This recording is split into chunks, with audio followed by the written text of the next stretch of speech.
Hare Krishna, Krishna Krishna, Hare Hare, Hare Rama, Rama, Hare Hare. Hare Krishna, Krishna Krishna, Hare Hare. Hare Rama, Rama, Hare Hare. Hare Krishna, Krishna Krishna, Hare Hare. Hare Rama, Rama, Hare Hare. Hare Krishna, Krishna, Hare Hare. Hare Rama, Rama, Hare Hare.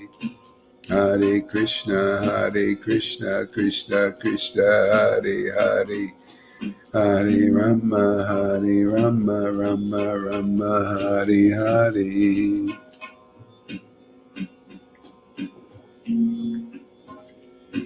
Hare Krishna, Krishna Krishna, Hare Hare. Hare Rama, Rama, Hare Hare Krishna, Hare. Hare Krishna, Krishna Hare Krishna. Krishna. Mute your mic there, Shamaguri. Hare Krishna, Krishna Krishna, Hare Hare. Hare Rama, Rama, Hare Hare. Hare Krishna, Krishna Krishna, Hare Hare. Hare Rama, Rama, Hare Hare. Hare Krishna, Krishna Krishna, Hare Hare. Hare Rama, Rama, Hare Hare. Hare Krishna, Krishna Krishna, Hare Hare. Hare Rama, Rama, Hare Hare. Hare Krishna, Krishna Krishna, Hare Hare. Hare Rama, Rama, Hare Hare. Hare Krishna, Krishna Krishna, Hare Hare. Hare Rama, Rama, Hare Hare. Hare Krishna, Krishna Krishna, Hare Hare. Hare Rama, Rama, Hare Hare. Hare Krishna, Krishna Krishna, Hare Hare. Hare Rama, Rama, Hare Hare. Hare Krishna, Krishna Krishna, Hare Hare. Hare Rama, Rama, Hare Hare. Hare Krishna, Krishna Krishna, Hare Hare. Hare Rama, Rama, Hare Hare. Hare Krishna, Krishna Krishna, Hare Hare. Hare Rama, Rama, Hare Hare. Hare Krishna, Krishna Krishna, Hare Hare. Hare Rama, Rama, Hare. Hare Krishna, Krishna Krishna, Hare Rama, Rama, Hare Hare. Hare Krishna, Krishna Krishna, Hare Hare. Hare Rama, Rama, Hare Hare. Hare Krishna, Krishna Krishna, Hare Hare. Hare Rama, Rama, Hare Hare. Hare Krishna, Krishna Krishna, Hare Hare. Hare Rama, Rama, Hare Hare. Hare Krishna,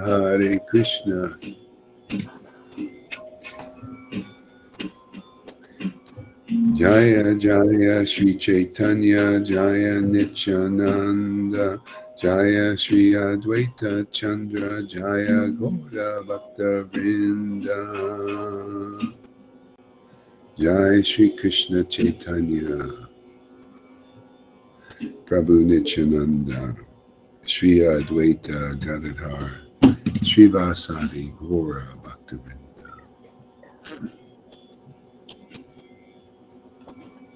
Bhakti Ratnakara.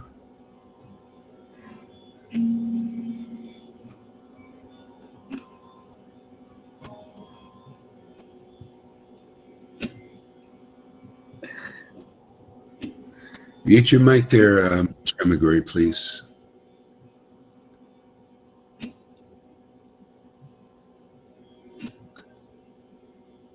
Hare Krishna.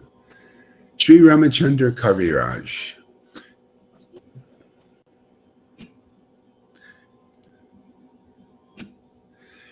Ramachandra was illustrious as his parents, and brother Mahanda was born after his brother. From his very childhood, Ramachandra had a great leaning towards religion and used to behave with the neighbors from a very impartial point of view. He quickly gained knowledge of all types of scriptures. Observing Ramachandra's unique qualities, intelligent people began to speculate that he might be an incarnation of some deity. He quickly and easily gained knowledge of all types of scriptures. By his own, he had taken birth, by his own will, he had taken birth in a Vaidya family, and thus people thought he was an ordinary person.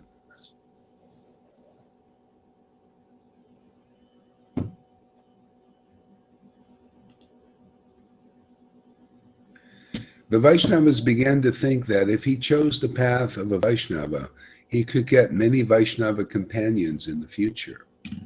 As time passed, people began to take more and more interest in Ramachandra.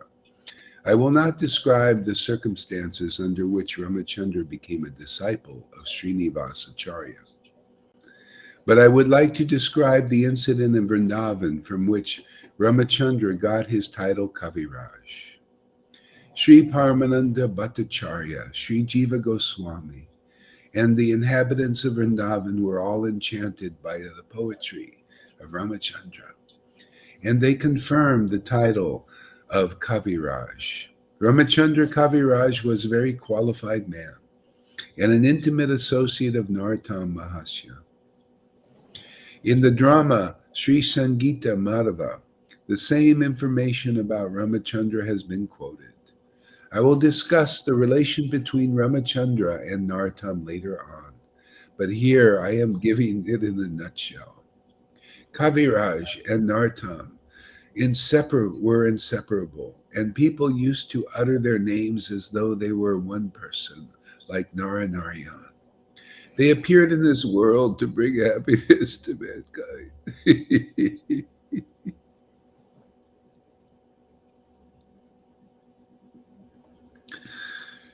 As brilliant scholars of the scriptures, they easily defeated the views of the heretics.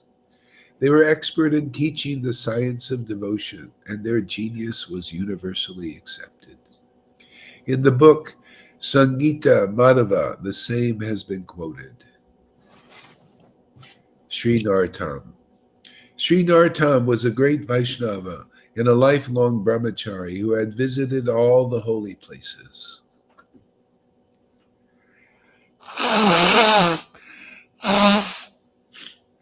In Sangita Madhava, the same description of Narottam has been given. Ordinary people could not understand the depth of Narottam's character. He had taken birth simply out of attraction for Sri Chaitanya. Narottam was born on the day of the full moon of the month of Magha, just as the moon grows fuller day by day.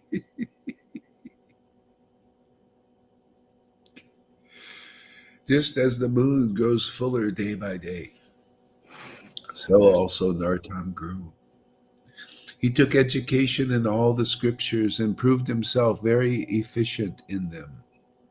He used to absorb in thought of the rare qualities of Sri Chaitanya.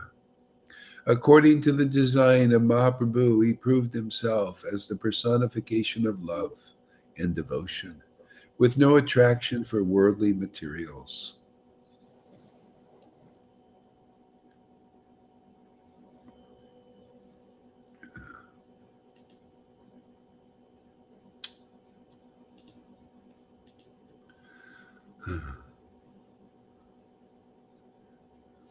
From a young age, he looked forward to the day he could leave home and live like an ascetic. He continually prayed to Sri Chaitanya, Nityananda, and others to fulfill that desire. Mahaprabhu and his associates appeared before Narottam in a dream and pacified him in various affectionate ways. Once an envoy came from the king of Gaudia, and Narottam's father and uncle were called to Gauda for some important business with the king. He took their absence as a chance to deceive his caretaker, console his mother, and leave his home. His loving mother, Narayani, was a sweet natured woman. Their relationship had been close and confident, and she had never suspected her son might leave home forever. Narottam cautiously left his house, carrying the memory of the feet of Mahaprabhu in his mind. On the day of the full moon in the month of Karti, Narottam left his house. As bright and beautiful young man, he visited many holy places before reaching Vrindavan, and he took initiation from Lokanath Goswami. Lokanath accepted Narottam as his disciple on the day of the full moon in the month of Sravana. Sri Lokanath. I would like to describe the wonderful character.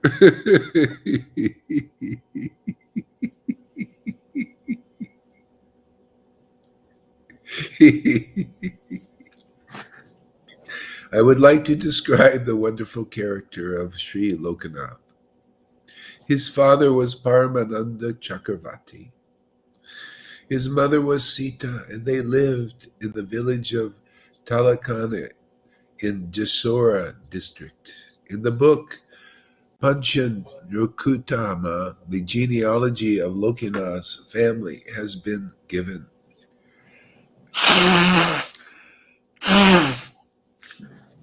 The old Brahmana Padmavanava was the father of Lokanath and the favorite associate of Advaita Prabhu.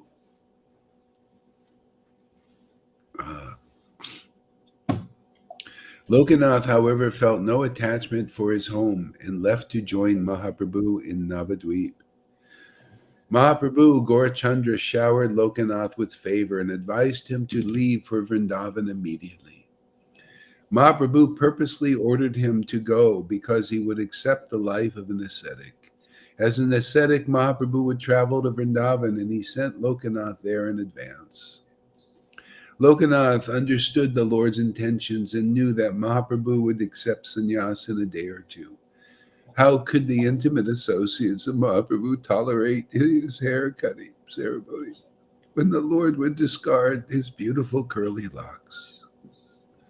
Lokanath could not even think of the scene and fell crying at the feet of Mahaprabhu. The Supreme Lord Mahaprabhu understood the mind of Lokanath, consoled him in affectionate embrace, and silently directed him to go to Vrindavan. Lokanath dedicated himself to the gracious feet of Mahaprabhu, bowed at the feet of the associates of Mahaprabhu, and left for Navadvip. He wandered with a heavy heart, visiting many holy places before he reached Vrindavan. Chaitanya Mahaprabhu, who was always bound by the love of his devotees, accepted the life of an ascetic and went to Nilachal to see Nilachal Chandra. From there, Mahaprabhu traveled to South India. When Lokanath heard about Mahaprabhu's itinerary, he also started for the south. From South India, Mahaprabhu went to Vrindavan. Lokanath got news of that and immediately headed towards Vraj. From Vrindavan, Mahaprabhu started for Prayag, and when Lokanath heard that, he became extremely perturbed. He resolved to go to Prayag on the following morning, but Mahaprabhu appeared to him in a dream and ordered him to stay in Vrindavan. Lokanath could not disobey the order of Mahaprabhu and remained in seclusion in Vrindavan. After a long time, he met Rupa Sanatan in Vrindavan, and they became very happy in each other's association. He also met Sri Gopal Bhatta and others and accepted him very affectionately. Their relation between Bhargava and Lokanath was so intimate that their separate bodies seemed to be the only difference between them. Prabhu Lokanath became experienced in every sphere of life and remained in the service of Srimat Govinda and others for a long time. His absorption in divine love and distaste for worldly matters made him illustrious throughout the world. In the book Hari Bhakti Vilas, Goswami Sanatan mentioned Lokanath's name while starting Mangala Charana. He wrote, "May Sri Kashishwar Goswami Prabhu increase the beauty of Vrindavan by his presence, and may Krishnadas Kaviraj Prabhu and Lokanath Prabhu also shine there." At the beginning of the book, Sri Vaishnava Tosani, he mentioned Lokanath's name for auspiciousness. I sing the praise of Srimat Kashishwar, Srimati Lokanath, and Srimat Krishnadas Prabhu, who have dedicated themselves to the feet of Lord Govinda. Lokanath took pleasure in visiting all the places in Vrindavan where Krishna had enacted his pastimes. Kishore Kund was a holy spot in the village of Umaro, near Chatravana. Lokanath decided to live there in seclusion, cherishing the hope that he could one day serve the deity of Krishna. Mahaprabhu understood the desire of Lokanath and appeared before him, disguised and carrying a deity of Krishna. He put the deity named Radha Vinod in Lokanath's hands and immediately disappeared. Lokanath could not understand who had given him such a beautiful deity, nor where the person had gone. Seeing Lokanath's bewildered state, Sri Radha Vinod smiled and explained, "I have been staying in the forest near Shore Kund in this village of Umaro. I could not understand that you were not satisfied. I could understand you were not satisfied. So I came to you on my own without taking anyone's help. Now please feed me." Lokanath could only stand with tears flowing from his eyes. Yet he hurriedly cooked some food and offered it to Radha Vinod. He then made a bed of flowers and requested the deity to lie down there. Lokanath fanned him with a leaf and then massaged his legs, getting great satisfaction. He wholly dedicated himself to the feet of Mahaprabhu and became absorbed in the nectar-like beauty of Mahaprabhu.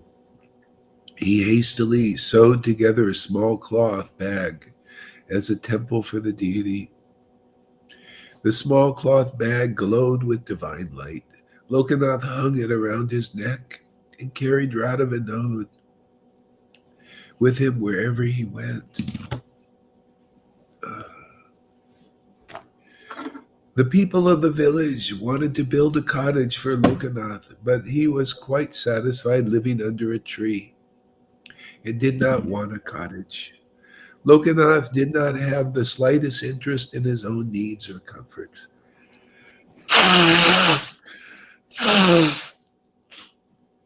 Ordinary people could not realize the depth of his detachment. After a long time in Umaro, Lokanath went to Vrindavan, where the Goswamis heartily accepted him and cared for him. He lived there very happily for a long time. But the fire of separation began to burn in his heart. The disappearance of Sanata and Rupa and other devotees created a great vacuum in Vrindavan Vaishnava community.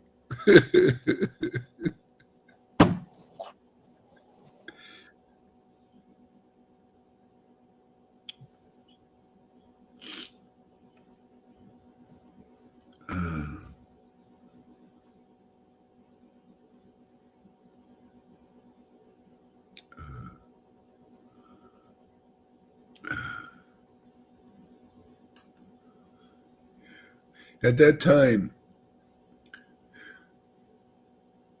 Narottam arrived in Vrindavan and immediately engaged himself in the continuous service of Lokanath. Lokanath was satisfied with Narottam's attitude and gave him Diksha mantra. Sri Gopal Bhatta and the other Vaishnavas accepted Narottam as an intimate friend.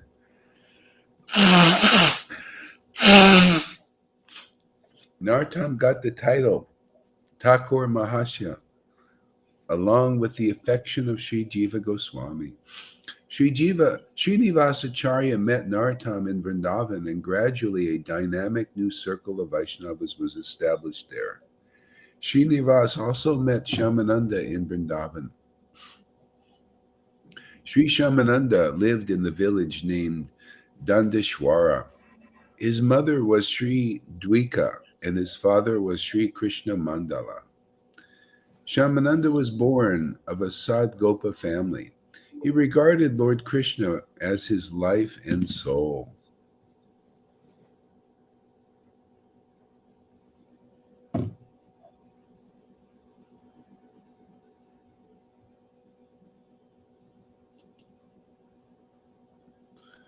Hare Krishna. And the Vaishnavas were very dear to him. Shamananda was born of a Sadgopa family. He regarded Lord Krishna as his life and soul, and the Vaishnavas were very dear to him. I will not give details of the lives of Sri Krishna Mandala and Sri Dwarka, because in doing so, the book would become too voluminous. Shamananda's father formerly lived in a village named Dayendra Vadapura. Some experts say that Shamananda was born there. Some said that Mandala had lost his eldest son and daughter, and Shamananda was his third child. Shamananda was born at an auspicious moment, and from the moment of his birth, he charmed the local village people.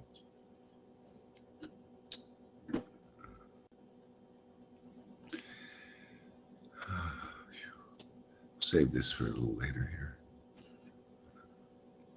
Hare Krishna, Krishna Krishna, Hare Hare. Hare Rama, Rama Rama, Hare Hare, Hare Krishna, Krishna.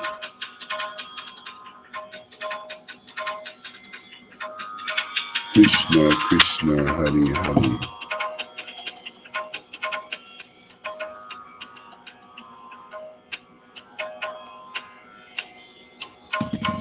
Hare Krishna, Krishna Krishna, Hare Hare Rama, Rama Rama, Hare Hare.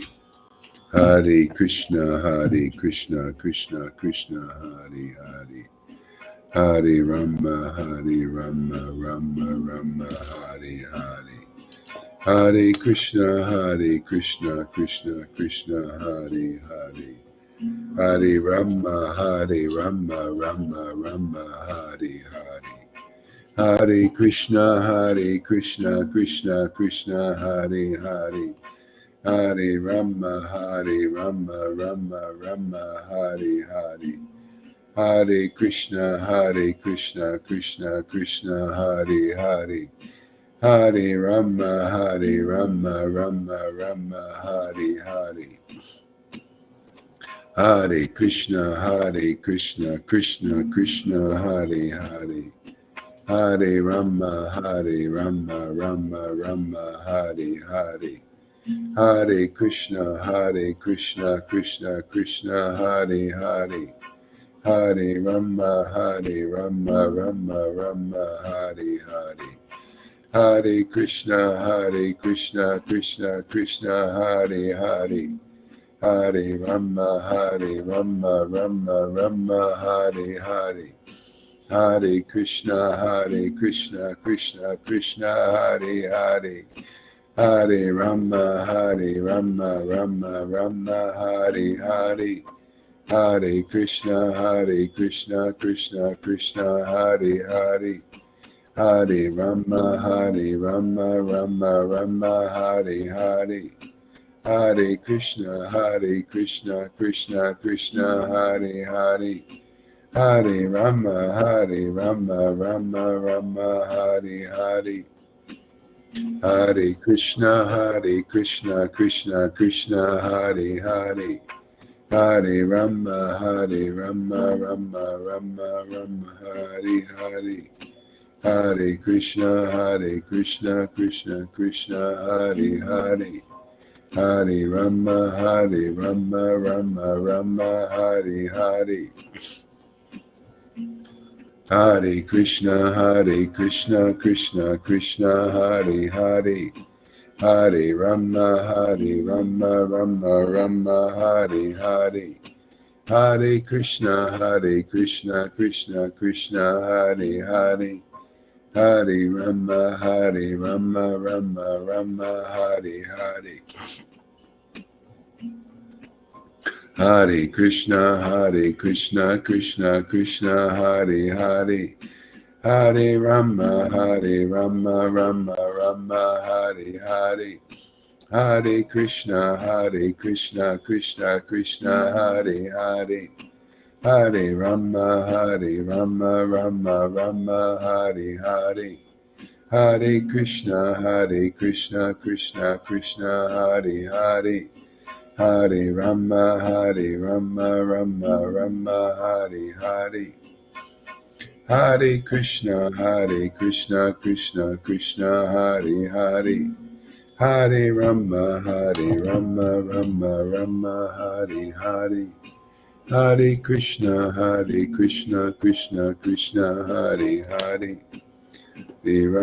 Hare Rama, Rama Hare Hare. Hare Krishna, Krishna Krishna, Hare Hare. Hare Rama, Rama Hare Hare. Hare Krishna, Krishna Krishna, Hare Hare.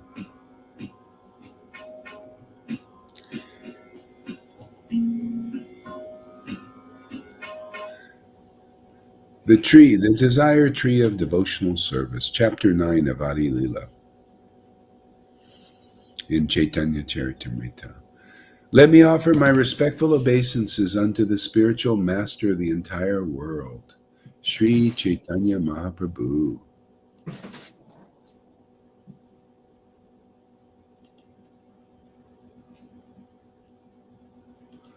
Sri Chaitanya Mahaprabhu.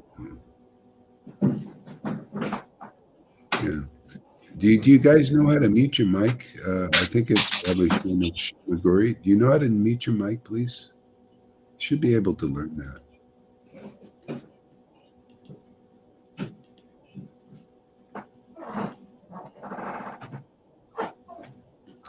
Okay, I'm sorry, Shamaguri. I have to take you down because you're...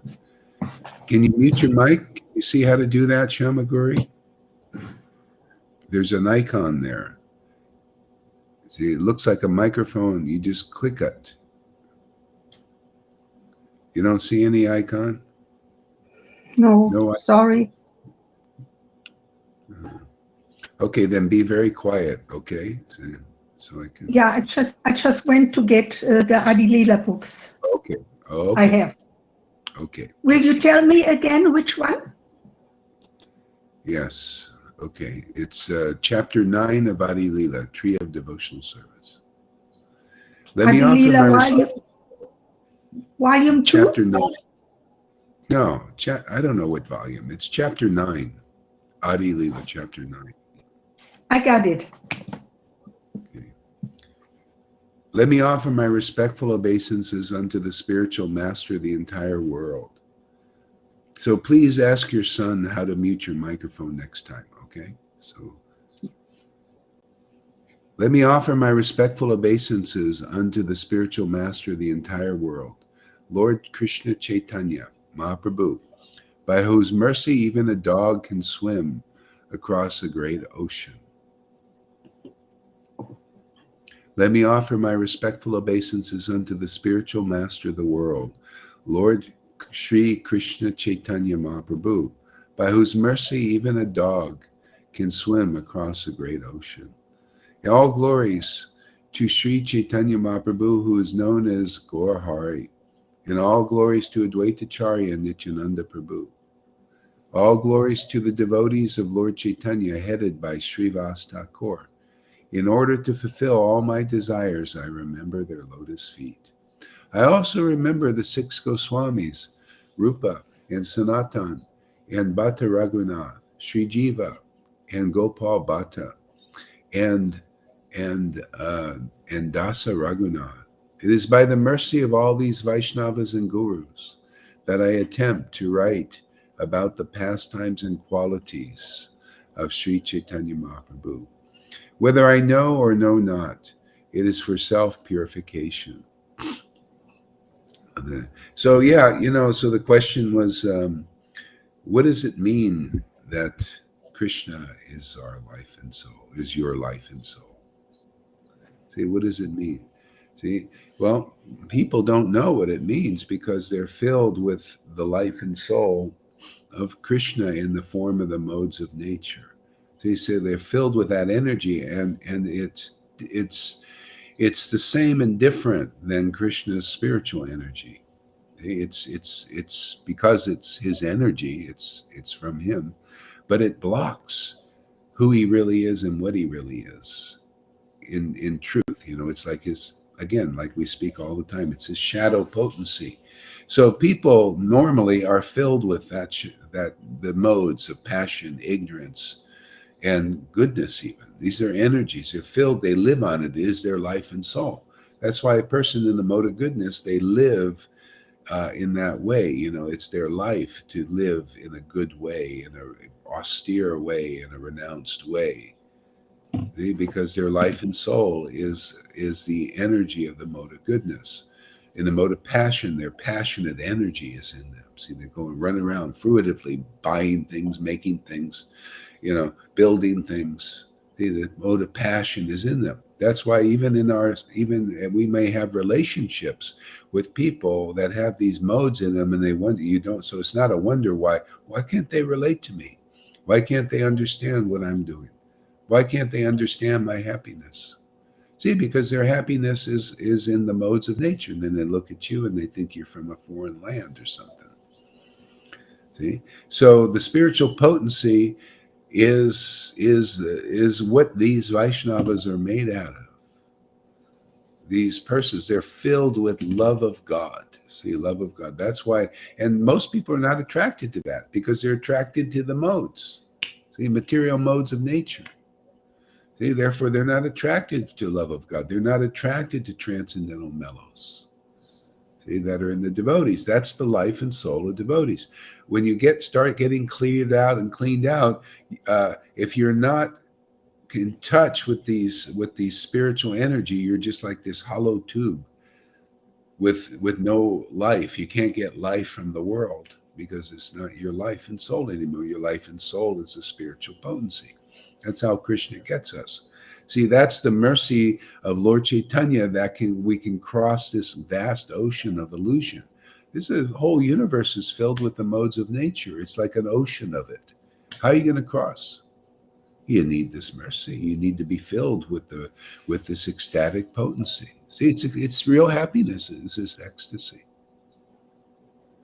Without it, people are not really happy, even though they are happy and sad. They go through these cycles of happiness and sadness. It's not permanent. That's why you wear the body out and you come back and you do it again, because it's not permanent. You can't sustain this forever.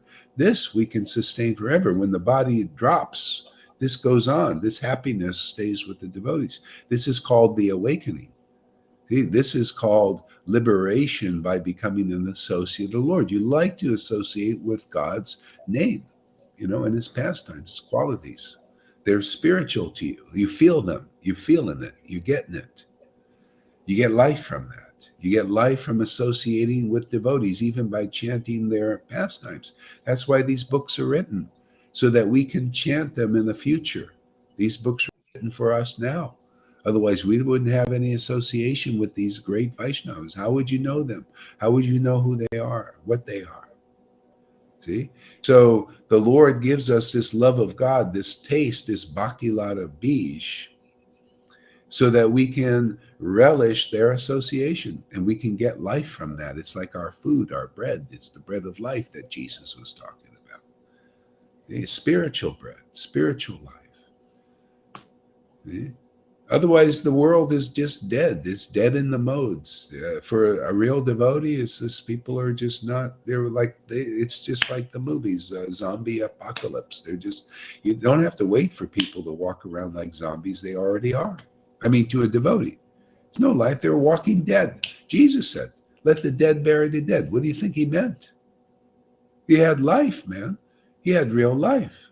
That's why people still, that are pious, they go to the Bible. They read the words of the glorification of real devotees. There's no other life. Everything else is not real life.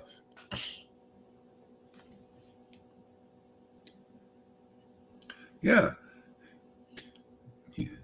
So, anyway, that's one way to explain what is when Krishna is your life and soul. The spiritual potency is your life and soul. It's the personal energy of God. It's what he lives on and from and through and as. Otherwise, we don't know what is God. This is why people are filled with the modes and they don't know what is God. Even demigods don't know what is God. They're filled with the mode of goodness. It blocks their understanding, their view of the true Lord. See? So they also, if they're intelligent, they also want this mercy. That's why you have to get it from a Vaishnava, a mature Vaishnava. Otherwise, how can you get this? See? So you got to get this from a devotee.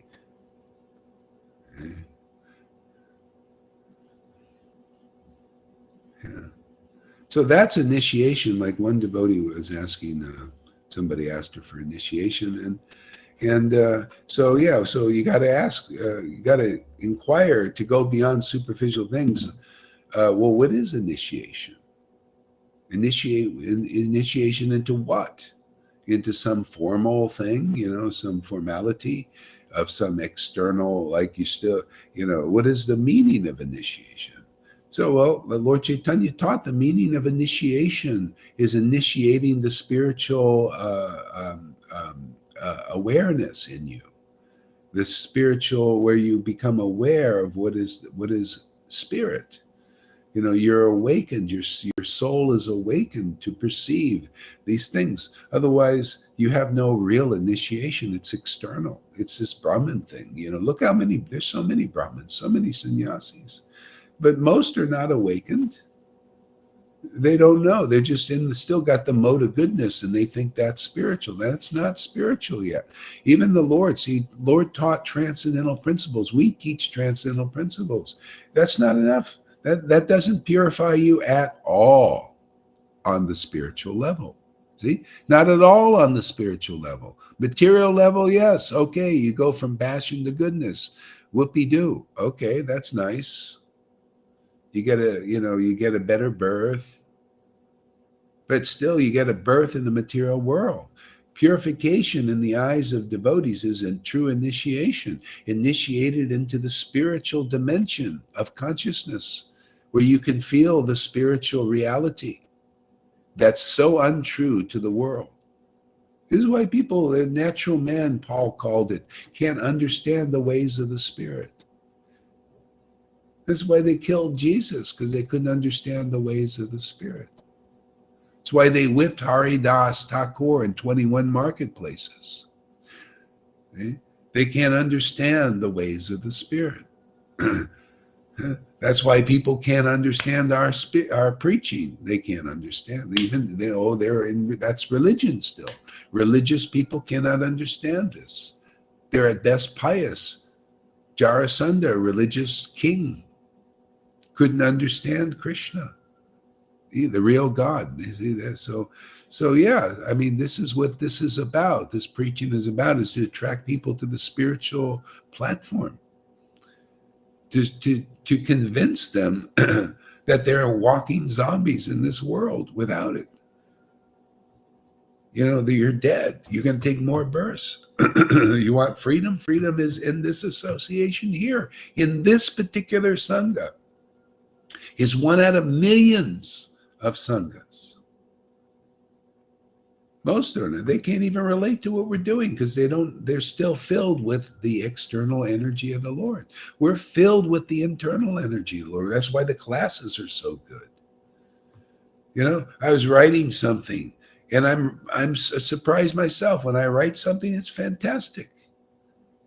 You know, it's like, wow, you know, that's like a divine gift.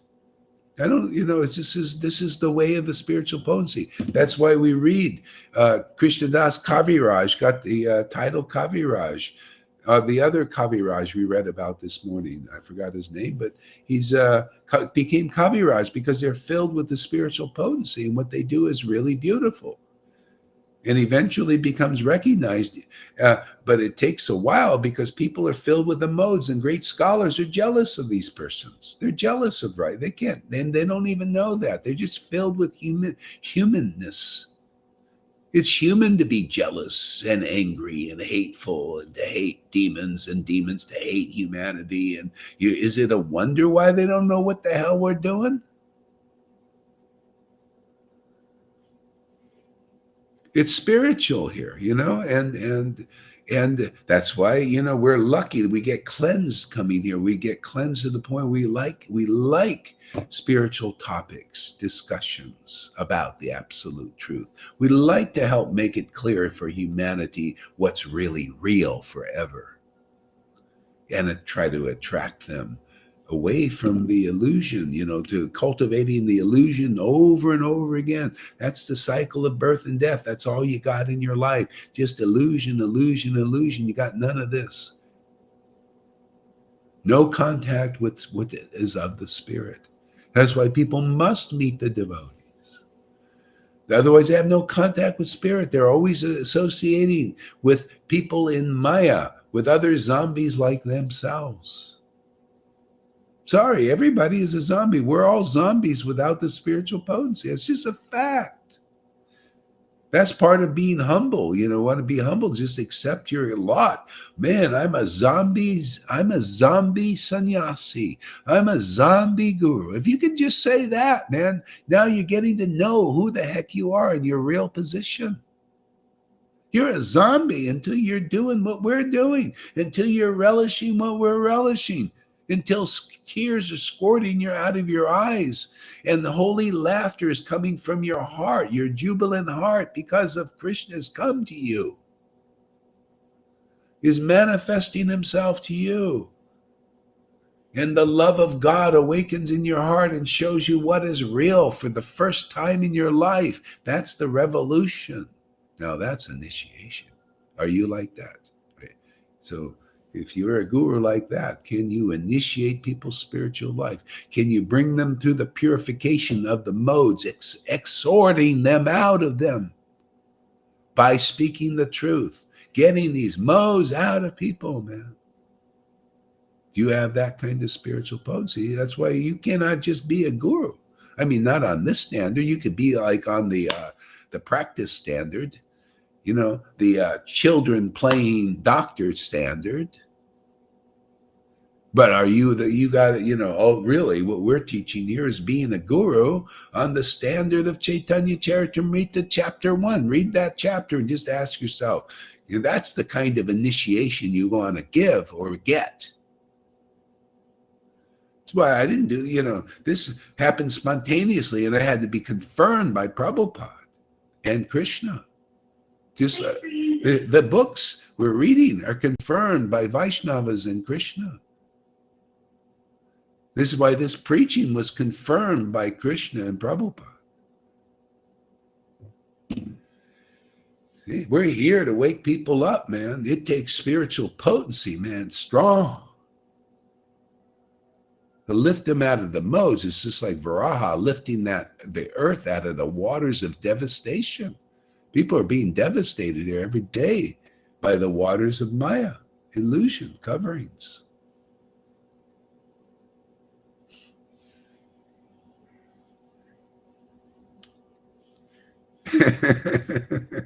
So, getting back to the book here. So, yeah.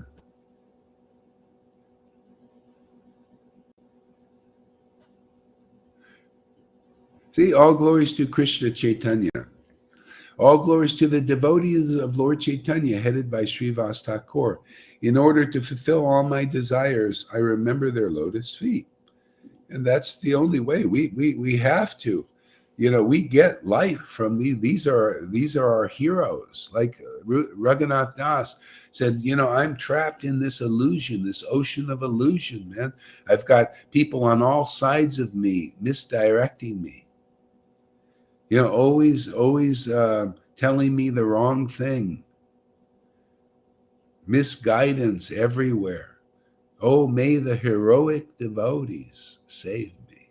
That's just that. That's just I do that every day. You know, that's what you guys are. You chant these prayers because of that help. You know, they come and they rescue us. You know, that's why ultimately you have to see. Look at me. I'm a big sannyasi. I'm a big guru, and I'm still drowning in this ocean. I need to be saved. Where's the living devotee in this world? Because I certainly couldn't do it myself, and I can't even do it from the books. See? People have to realize that I don't see anybody strong enough, man, to do it on. It's very rare. And even if you get some spiritual awakening, and if Krishna gives you intelligence, you would come to a society of devotees like this because it's so rare. You get so much strength here. This is intelligence. Coming into a society of ecstatic devotees. Oh my God. That's like going to Vrindavan, you know, and having the Goswami associates. Of course, you know, they were like very powerful devotees, but still, at least we have that ecstasy that they have. By their mercy, we got it, even though we're nicompoops compared to them. We'll look at the kind of austerity we have, but they're giving the results of their austerity simply because we have faith in them. Faith in their activities, faith in their faith, in what they have faith in. They're turning over their austerities, the results of them, which is simply love of Krishna, man, attraction to the transcendental Lord, to read their books that they love, and relish the books that they love, that they wrote. Tell me if you can get a better deal than that. This is why Narayan Raj says after many lifetimes you'll get this prema that we have, that gives us this ability to relish these books, and it's not just an intellectual affair of memorization of them. Oh, I memorized all Rupa Goswami's, all of his books. Now I have realized Krishna. Oh, really?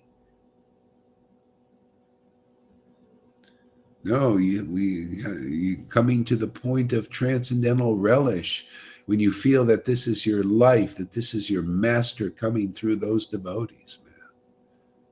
They've been accepted by the Lord. They are the Lord as a devotee incarnation, man. Shakti Veshavatars, and that Shakti comes in because of our faith, because of our traction. That Shakti comes to us into our hearts, and we can take advantage of that life. And it is life, man. It's the only life in this world, are the Vaishnavas. What do you think Jesus meant? While I'm in this world, I'm the life of this world. By just preaching about beings like Jesus, the life is in this world. Otherwise, there's no life here. Preaching these books of these Goswamis and Krishnadas Kaviraj and Prabhupada is life, man. preaching the preaching of these devotees like Prabhupada here. There's life in this. Oh, there's no life. See? And we preach the confidential stuff. Not just, hey, man, let me tell you about Prabhupada and all the rules he taught and all the temples he built. External. Everything's external in this world, even in religion, in Vaishnava. External. Big formalities and ceremonies. Everything's outside, and not inside. The inside truth. See? Confidential truths. See? And they're not attracted because they're external devotees. I'm not attracted to that. They're not attracted to this. I'm not attracted to that. Yeah. So I'm just going to continue preaching the stronger thing. The stronger thing conquers everything. The stronger thing is Krishna inside. See? The spiritual potency. See? Just like these devotees, man. They defeated the heretics. See, heretics are all in religion. They're all these Vaishnavas. Most of them are heretics. I don't care. They don't like it. It's the truth. You don't like this preaching? You're a heretic, man. Let's pull your hair out. Heretic. Like a tick. Heretic. You're an illusionist. See, you create illusions. Like you're some big thing, then you're nothing. Let me create the illusion. Look at me, I'm a big guru. You puff yourself. See, I'm an illustrious guru. I'm Radhanath. Yes, I'm sick of hypocrisies, man. Either you're the real guru or not, man. Can you deliver your disciples or not? Stop beating around the bush. Oh, I'd never compare myself with Prabhupada or any of these. But come worship me. Come on, I'm sick of it. Is anybody else sick of it? Are you sick of hypocrisy? I think Jesus was sick of hypocrisy. Don't go associate with these hypocrites, man. You want to get out, just admit you're a nincompoop. You're a fool. That's what I do. And I glorify the absolute eternal truth. The Lord gives me the power to do it because, Gaurahari accepts he's an idiot. He's a fool. He's stupid. I can use a guy like that. Let me fill that person with something to say that has some impact, some real meaning to those who have some good sense. See, we all become like that here. That's the whole point. You become like this example, filled with the Holy Spirit, the real Spirit of God, man, transcendental to all the modes of nature. See? And you liberate people because you teach what is real that nobody else can teach. Everybody's teaching some level of illusion. Illusionists, heretics, all this stuff we're dealing with there in this world. See? So the devotees took pleasure of destroying the heretics mentality. Isn't it nice? I like it. That's why I say, man, it's wonderful to speak the truth, to relish the truth, to dismantle the illogical, mentality of these people that are coming. In this world and trying to act like they're gurus and teachers and sannyasis and don't even know the true meaning or where it's all leading. Where it's all leading is this, is to be filled with the devotional spirit of God, the love of God, man. It was always about that. Wasn't it about that for the early Christians? The love of God. They always spoke of it's the love of God. Are you filled with the love of God or the love of the world? Do you love the world or do you love the transcendental Lord? Because of Lord Chaitanya, we can define this even more. What is this love of God, man? It's a potency. It's natural. It's real to the awakened soul. And come here and we'll awaken your soul so you can perceive what is eternal and become immortal. And then you look at these demons trying to be immortal by putting themselves in clones and robots and all this other crazy stuff. It's insane, totally. Yeah, all this stuff going on is just it's so ridiculous, so material, so infantile. People just taking pleasure in destroying the world. And there's only reason for that is because people are taking shelter of the Lord's shadow. What do you expect? You take shelter, you believe in the shadow, you fight the shadow. Instead of transcending the shadow, man, it's all about, man. You come here, you can transcend the shadow potency that people are infatuated with. Either they're trying to conform to the shadow potency, they're trying to fight the shadow potency, or they're trying to control the shadow. It's all dark, man. Dark shit, dark stuff. The only way out is transcending it. See? And then, then you change the whole vibration of the planet. Just even one person. Look at what Jesus has done from his vibration, man. It's still going on too. People are changing. Even here, people are coming here now. You notice why? Because there's real shelter. After a while, they got people that, my God, there's reality going on in this Sangha. What do you think you get this anywhere else? That's why they want to keep you from it.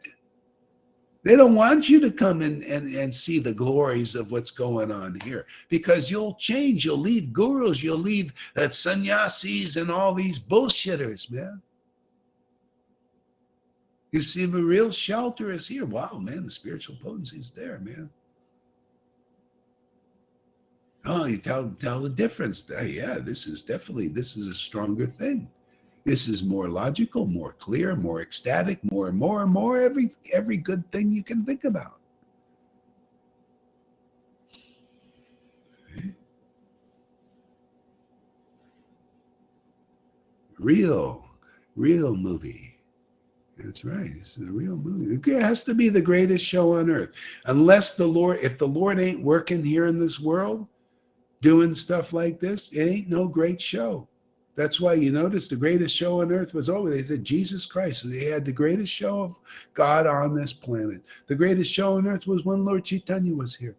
And it was a great show when Prabhupada was here, wasn't it? Great show. Great, important show. And a great show when Bhaktisiddhanta was here. And this is a great show now. And this is a more important show.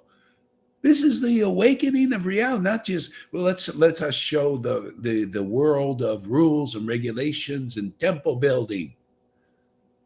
This is building your temple of the heart, man. Inside your body, and looked at it, wow, a moving temple now. Now this is finished. The work is finished. That's what we come here for, is to awaken our spirit, man, to awaken our spiritual relationship with the eternal Lord and become eternal, immortal, and transcend this. That's it. There's nothing else worthy to cultivate here.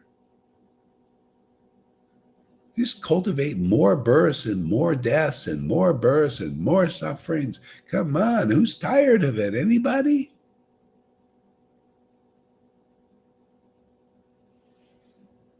Yeah. Huh. All right, back to the story.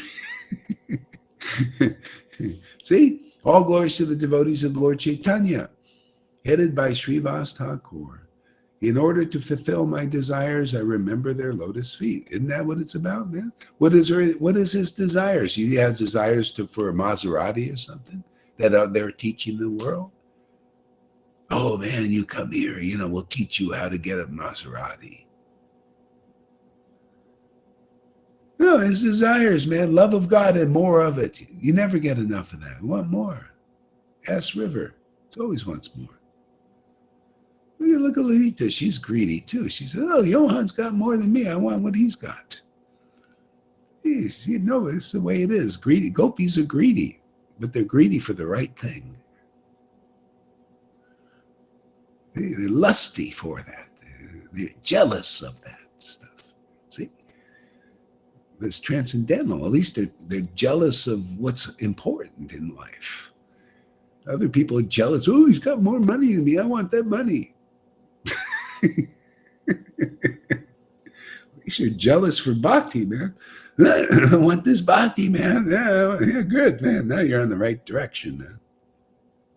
Turned in the right direction. It is by the mercy of all these Vaishnavas and Gurus, I attempt to write about the pastimes of the Lord. Lord Chaitanya Mahaprabhu, whether I know it or know not, for it is self-purification I write this book. Isn't that amazing? Even after self-realization, you're still thinking it's about purification. I do. Yeah, it's just always about purification. I get everything. I get happiness and purification. I like this. One solution fits all. Yeah, love of Radha and Krishna does everything. Man, inspiring, purifying. It gives you intelligence, gives you logic, gives you real happiness. I guess it fulfills all desires, like we just read, huh? Everybody thinks something else out there is going to make you purified. Well, if I'm going to follow all these rules and regulations, then it's going to get me purified.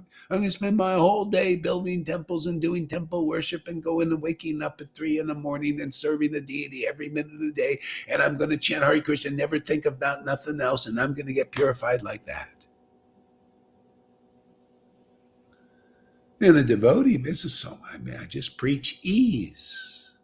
Come, get purified. Let's get the modes out. Let's do some exorcism, man. Let's get some of these modes out of you. These moody modes. The sadness. The sadness. Remember that, Lalita, that sadness? She's probably forgotten about that. I think only River has some faint ideas of the old sadness.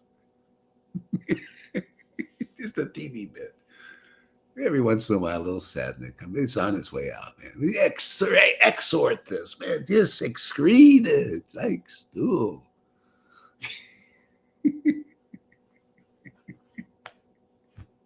Go ahead, Tom. What do you want to say?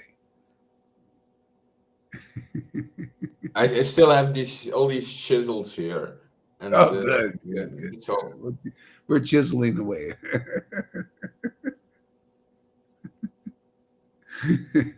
I hear all these great teachers in the world. They're still sad. Oh, man. They say, oh, this is really sad. I said, oh, you're such a great teacher, man. You can't get the sadness out of yourself or anybody else. That's why if you're a guru and you still got sadness, you're a sad guru, man. You're not going to be. That's why it takes some potency. You got to get the sadness at least out of yourself to get it out of anybody else. Get that ras of sadness out. It's always about the body. My cat died and my dog died and my child died and all this. And my brother died and all this. I had a party. My brother died. Hallelujah, man. He's out of the body. The guy was suffering so bad, man. He had emphysema every day. It was like a Dr. Frankenstein's had to keep him alive, sewing this in there and sewing that up and doing this. And he's always suffering. Every day. I was hallelujah, man. You're free, Tom. Great, man. Now you can see what your brother's doing. Some important work here, huh? I'm sure he's happy as a camper now, man. He's ecstatic. Look, my brother is here. He's just saving the world.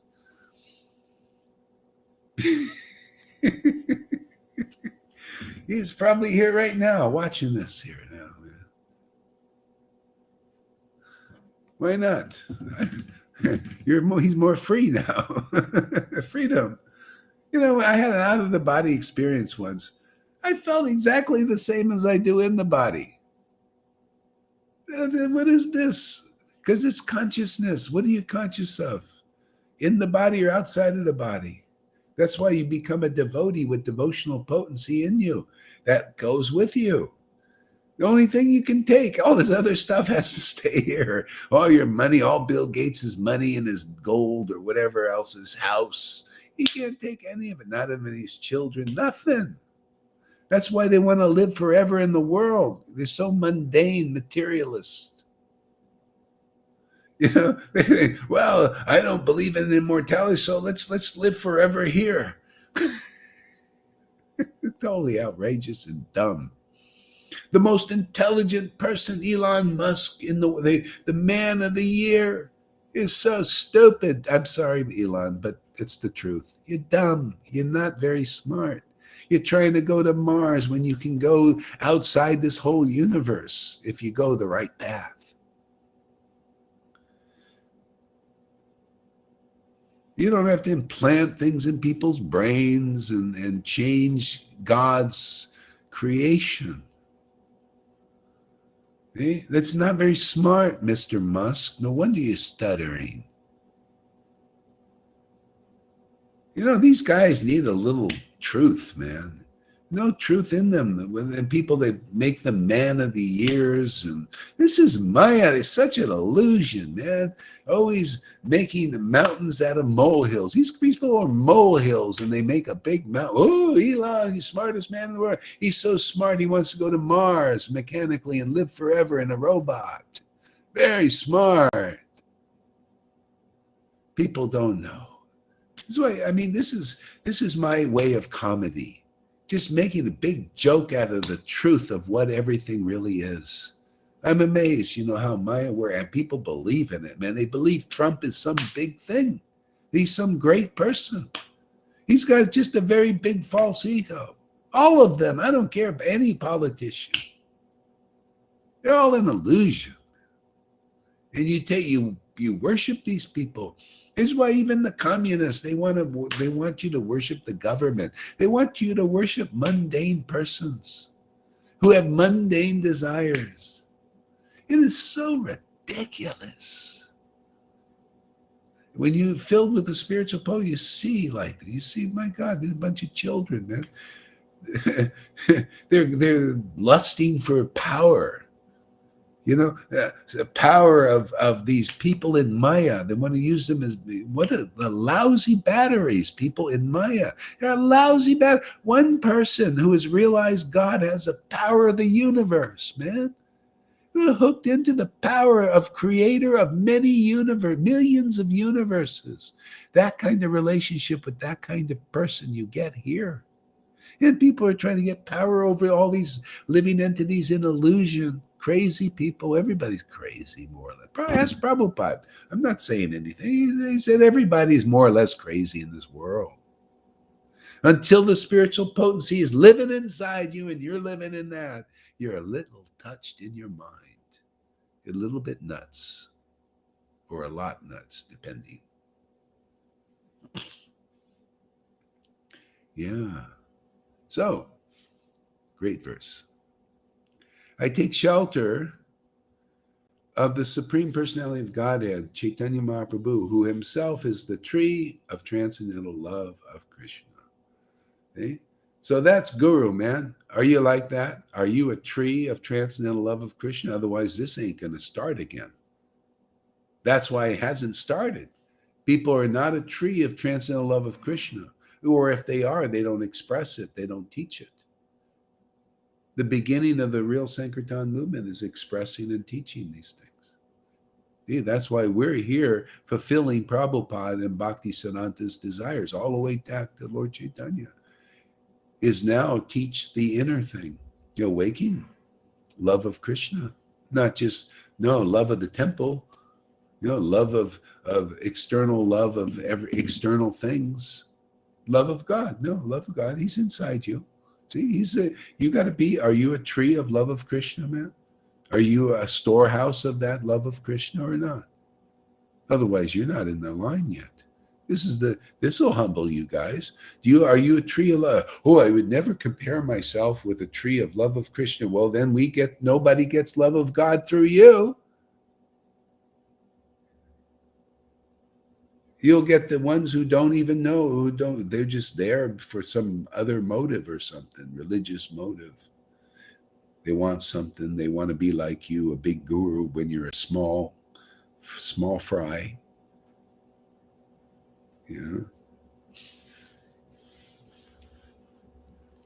See, so the Lord himself, that's how love of God was preached, is he was empowered. It started actually, Lord Madhavinda Puri was that tree. Madhavinda Puri was the first. Madhavinda Puri was a storehouse of this love of God. See, that's where the disciplic line really is. Where is, otherwise, what the heck is growing with these gurus? What do you want to grow in that association? What is meant to grow in the association of a person that takes the name Vaishnava, takes the name of the head of the Gaudiya Vaishnava disciplic line? What is supposed to grow there? What is coming from that root? What is being planted? You see, it's a tree. What kind of tree is being planted? See? So Lord Chaitanya came and planted a transcendental tree. What are we planting now? A transcendental tree. I'm not interested in some other kind of mundane tree. We want a transcendental tree of love of Krishna, love of God, right? That's why it's here. That's why it's growing here. You see, we've gotten fruits on the branches already.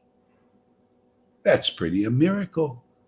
Bhakti Siddhanta and Prabhupada said, if I could make just one devotee like that, conquer the whole world.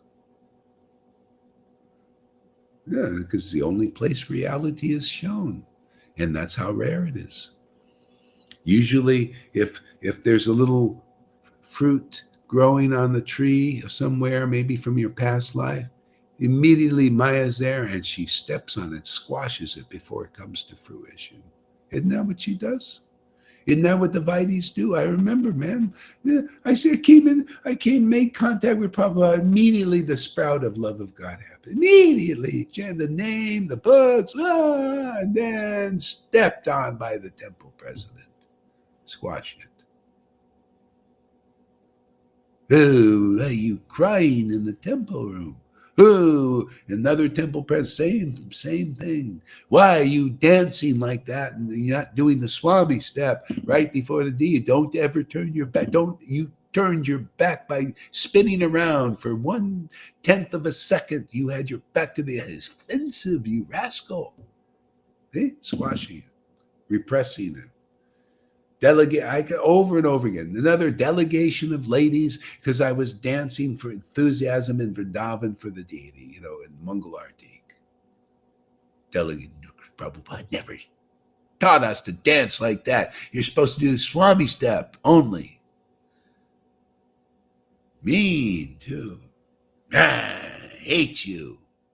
The hatred. See? So how is it going to grow there? We have to start our own little garden, you notice? Hey, man, you grow whatever you want over there. You think those are flowers over there? You grow that stuff. They like to grow the nice external flowers and they offer that. But in their hearts are hard and mean, like razors. But that's the hypocrisy. No, nobody's interested in cleaning hearts. Nobody likes the statement, blessed are the pure in heart, they shall see God. This bhakti purifies your heart, and then you see God in the scriptures. You see him outside, you see him inside. He's tracking and tracing you now, and you're loving it, man. Oh, man, Lord, track and trace me. I like your association. But Bill Gates, man, who the heck wants that guy tracking and tracing me, man? You want Fauci on your back all the time? Or whoever is in there, in the little room looking? I remember I was in Vrindavan, man, and they had a room in the back. And they had a little eye hole there, eye hole. And there's a guy in there tracking and tracing anybody with deep pockets, any foreigner going in there, man. He's out there. That was his service, man. You just wait and pounce, wait and pounce. And as soon as a foreigner came in there to see the D, naive, they just go in there and they off of a bus, tour bus, oh, you're better. And he was right there and coming out there and then he'll shake them down. Oh man, you want to put a big donation for the cows, and all this stuff. And a lot of it goes in their own pockets, man, and they buy their nice little motorcycles, Enfields, all same color. And properties now, they're all really into properties. See, this is a mundane material, properties. So that's called, it's called religion. You think you're going to get Krishna like that quickly? No, eventually you're going to have to abandon religion for the truth. See? To remember the truth, be reminded of it, and a little bit you look at you say, see what the illusion is? Do you want to be chasing that? Make some bridges. Yeah. So, I take shelter of the Supreme Personality of Godhead, Sri Chaitanya Mahaprabhu, who himself is the tree of transcendental love of Krishna, its gardener, and the bestower and the enjoyer of its fruits. And you become empowered to be like that. That's why you worship Guru, right? Isn't that why? Yeah, I offer my respectful obeisances to the Supreme Personality. That's why you do that to Guru, because they're like that. They're empowered to be like that. They can relate to that. And then when you make progress and you get this stuff exercised out of you, you more and more realize, wow, that's how it is.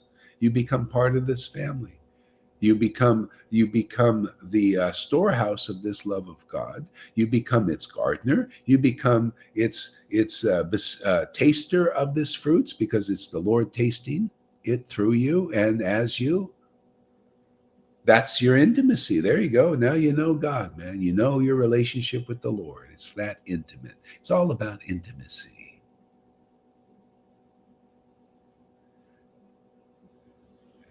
Simultaneously one and different now. That is the ultimate revelation that Lord Chaitanya came to. Not just oneness with God, oneness and difference. Difference is, hey, man, I'm a devotee, man. I'm just a little infinitesimal atom. Okay? But by the grace of God, he's giving me awareness of my relationship with him. Okay? That's it. Okay? That's why real devotee, awakened devotee, never says they're God. Well, how can I say that I'm God? I'm a devotee, man. I just want to taste my relationship with the Lord. That is the highest revelation and realization. Not to be God, to taste your relationship with God forever. How sweet he is, man. Eat sugar, eat sugar, eat sugar. Not try to be the sugar, which then you start losing the understanding. You don't have this ability, it's all in the relationship. That's why God splits himself off into people he can interact with and taste their association, even of his devotees. He loves to taste the association of his devotees. The devotees love to taste his association and the association of his devotees too. See?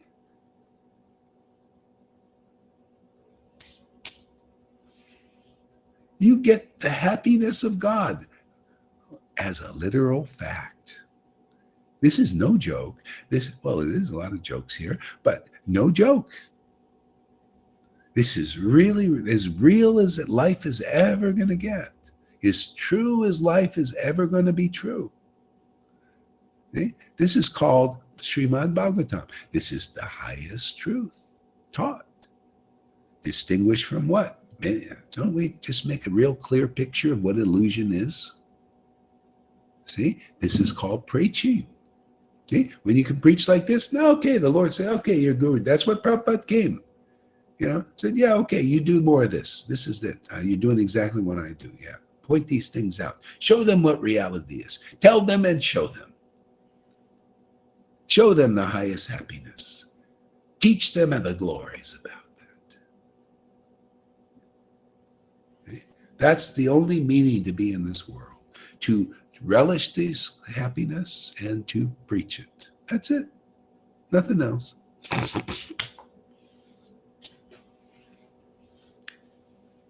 And that's universal for everybody. That's the essence that we're all built for. You start to see this is not real here, man. This is just the shadow. We're in the dark place. Who is this? Michael Garba. Let's see, Michael Garba. Sure, the pure in heart shall see God. So help me, Krishna. Well, yeah, he is helping you just by being here. See? This is how, by regularly, just follow the process. The process is taught perfect here. See? We follow the program, the process, the Bhagavatam, the teaching, by regular classes in Srimad Bhagavatam. See, you're here. You're listening to what? Bhagavat. The highest truth distinguished from illusion for the welfare of everybody. See? Yeah, demons can come, demigods can come, saints, sinners. Yeah. See? So we're doing that, and you're here. So just keep on listening, and you'll start realizing what a great place this is. What a special place this is. What a rare place this is. Otherwise not. Just because it grows. It's like this is a devotional plant. We're growing here. See, it grows. But if you're not in this soil and having this water, it doesn't grow. This is the only root from which the realization of love of God grows, is with his real intimate devotees who are part of him, that part of that potency. Yeah. So keep on coming, and all will be well. That's the effort, is just to regularly attend. That's it, man. And spontaneously you'll just advance with great happiness. You know, you found the easy path, the shortcut. Otherwise, so many problems trying to awaken by yourself or in association with a bunch of demons and people that are, they're not purified, man. They don't know what it is to have a pure heart. Okay? Pure heart you get in this kind of association with those whose hearts are getting cleansed. The Lord comes here every day to cleanse our hearts. He likes this group. This is a part of his people who welcome him. See, we welcome this transcendental Lord. We're not like these others. That's why that's religion. They don't welcome the transcendental Lord. Proof is they don't welcome our Sangha in there. They don't like us. They don't like what we do. So in other words, you don't welcome us. You're not welcoming the Lord, because we welcome the true Lord. The true Lord is this ecstatic potency, man. The true Lord is this kind of preaching, of the essence. And if you don't welcome this, you're not welcoming God, because that's our God in this world. What else do we have? Okay? But the spirit and truth, like Jesus said, the Lord's looking for this kind of worship, right? Worship in spirit and truth. Yeah. So how do you do that? Well, you got to have the truth. We got that. We have experience of the truth. We got the experience. The truth is ecstatic devotion, love of God. That's manifesting in many of our hearts. Okay? What else is the truth? The truth is the revelation that comes from that, where you look at the scriptures and they light up and you understand the deep meaning. And then scriptures come from your mouth because you're so clear and cleaned out by this devotional potency. That's its nature, is to clear us out, clean us up. Purport. The Bhagavad Purana propounds the highest truth, which is understandable by those devotees who are pure in heart. And that means it's a verb. Pure in heart means purified in heart. That means you are purifying yourself by hearing, chanting, remembering, and relishing your eternal relationship with God, love of God. Now your heart is starting to get purified. Otherwise not. You're not even at the level of purification. Being a Brahmin is not enough. That ain't even purifying your heart yet. You haven't touched your heart yet. That's why Brahmins, unless during the kind of Brahmin like Prabhupada, or Bhakti Siddhanta, or Bhakti Vinod kind of Brahmin, sannyasi types. Hey, you're not touching your heart yet.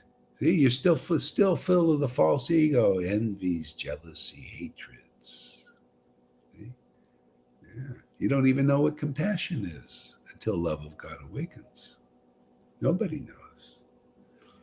Compassion might be chastising somebody. That's the perfect compassion, and people fault you for it. Oh, look at this guy. He's so mean to this person. He's not very loving and compassionate because I have my phony baloney ideas about what is loving and compassionate. You know how many people were liberated by Lord Chaitanya's chastisement? Angry chastisement. It did the job, man. Cut them free of illusions. It was really compassionate. But who can understand the Lord or his devotees who act on his behalf?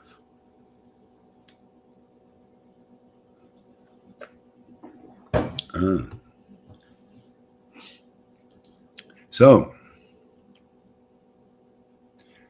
transcendental love of Krishna, it's gardener. See, it's gardener. You just come here every day, man. Now you're doing some gardening. Hearing, chanting, remembering is a gardening. See? Pulling out weeds, pulling out weeds, putting in truth, man. Truth to sprout in there, to grow. See, gardening. See? You see how that works. You become part of the process. Isn't it nice? You're not passive, man. You're not just sitting on the bench, man. You're in the game. You're playing ball, man. You're in the major leagues now.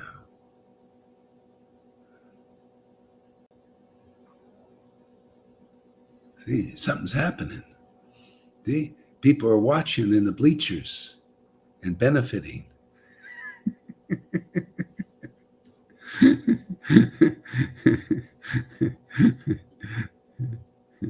And also the bestower and enjoyer of its fruits. Yeah. See, the Lord is living in your heart. He bestows the fruit. You're sitting there simultaneously one and different. Amazing.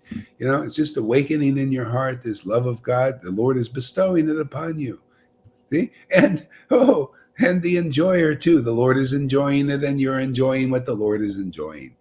Now, see, that's Vrindavan that nobody knows. See? That's its style. That's its mentality. That's what you get here. You attain that Vrindavan. You become like that. You become so purified, expunged of all these modes, and you'll see, you'll be, I hate you, for a while. Zombie apocalypse. But it comes out more and more, and then more and more love of God comes in. See? And then all this verse you realize by oh yeah, it's like that, yeah. And then you can explain it because you're an experienced devotee like the Lord. You can explain what you're reading in these books. You can explain the nature of these Vaishnavas because you're like that. You can glorify this nature. You can inspire people to reach for this. Why wouldn't you want to be like this? Don't you want to be a tree of love of God in this world? Don't you want to enjoy its fruits? Don't you want to bestow its fruits upon others? Why not? That's the best thing. God came here to do that. Came as a devotee. You have the power to do that too when you get this mercy in this line. In this line. I haven't seen a line like this, a real line. I just seen clotheslines out there. They hang you out to dry. In the dry sun is out there. Sun still beats on you. Oh, Gurudev, please deliver me. Oh, yes, my son, I'll deliver you. Just hang out in the hot sun for a while. Oh, give me relief. No, just hang out to dry in the hot sun still. And you die a materialistic Vaishnava. Is that good enough for you guys? Anybody a little more greedy for something more than that? Yeah, you come here, you have a possibility, a probability of becoming like this verse. A tree of love of God in this world. Storehouse for it. Store it in you, in your heart, not in just anybody's heart. Where is it out there? You see any symptoms of it? I only see it in our Sangha here, man. Yeah. See, you become the verses. Wouldn't it be nice? Isn't that a great privilege to become the verses of Chaitanya Charitamrita?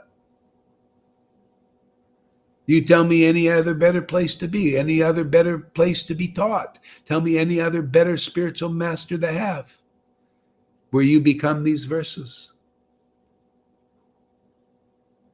You get that level of consciousness.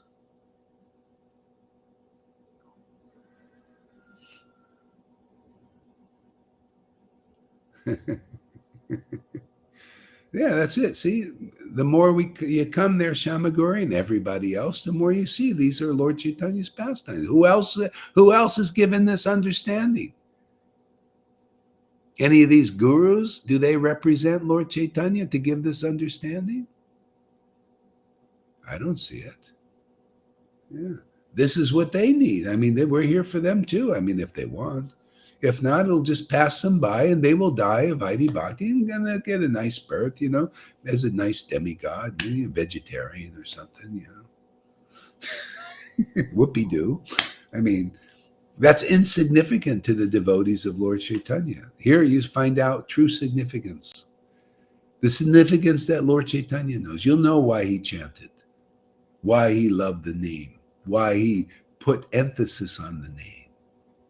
You'll know, you'll see it, you'll feel it, you'll taste it. You'll realize it. You'll realize, oh, wow, now I see why the Lord came and did what he did. Now I see why he associated with these kinds of devotees. I also love them. I also love this. I also love this chanting. My God, it's so fantastic. Okay? That's all you can get here. That's all I can share with you here in this. If that's good enough for you, well, come. If not, go to Bill Gates. He'll teach you how to be a nice controller of everybody. You can go and become part of his team. Get $1 billion or something. Something that I wouldn't trade $1 billion. That's nothing. Not even 2 billion.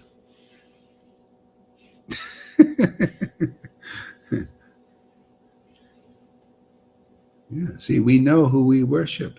And if you don't know who you worship, then you're still more or less an illusion. Because then you don't know. You're blind. You don't know who you worship. That's why we know who we worship, we stick with it, right? Hey, man, I know I'm worshiping and I love it, man. Hey, Lord, you come every day. I know who you are. I know what you are. I know the love of Radha, man. I like that. You come every day. You know you're my life now. You've spoiled me. Rotten. No, not rotten, actually. Spoiled me, in a good way. Everybody's being spoiled rotten, in the world. They're rotting in this world. Maya's spoiling you. Literally spoiling you. Yeah, spoiling every chance you got for liberation, man, if you keep believing in her. See, because she's a female. You notice? Female. Always thinking about females, man. See, because it's about love, man. See, she spoils you, man. She gets you to love the world, man. See, that spoils you. Literally spoils your life. Spoils everything. And then the Lord starts spoiling us with love, with real love, pure love, man. But then that awakens us, man. It's just more happiness, more reality, more truth, more friends. You notice more friends are coming. Isn't that amazing, huh? And you'll see more will come. We just read that in the verse that when the devotees were developing, then more they knew that more they would have more friends. See, but I'm not here to compromise. I want friends on this level. I don't want friends, worldly friends. No, you come here. You want name and fame. Go out to religion. No, you want to just be sincere friends of the Vaishnavas, living on love, loving relations. Oh, come here. Yeah, freshly growing there, right, Amy? Yeah. So, Lord Chaitanya thought, my name is Vishvambara, one who maintains the entire universe. Its meaning will be actualized if I could fill the universe with love of Godhead. See, now why would he say that? His meaning, this meaning, if I can fill the, see, maintainer, why did he use the word maintainer, Vishvambara maintainer, related to filling the world with love of God? See, because it's a little secret of Jesus saying, I'm the bread of life. See, we're maintained by bread, right? Man does not live by bread alone. But most people are living by bread alone. That's why they're only a mundane life. That's their bread. Material, physical bread. Okay? So the Lord says, if I can fill the world with love of God, see, awaken their love, awaken their soul to love the Lord, transcendental Lord, love God. See, now I will be known as the real maintainer. See, because the Lord, now the Lord comes into this universe as Lord Chaitanya, as a spiritual potency, and gives a new kind of maintenance to the inhabitants that they didn't know before. I have bread that ye know not of. I have food that you know not of. And that's the Lord himself, the transcendental potency. See? So, now it's actualized the meaning because he filled the world with love of God. He's still filling. That's because we're his devotees. We're his servants. We're filling the world with him, right? With love of God by preaching on his behalf. People are awakening. Love for the Lord is awakening. Now they got a new kind of maintenance. Now they can say, yes, Vishvambara is maintaining me.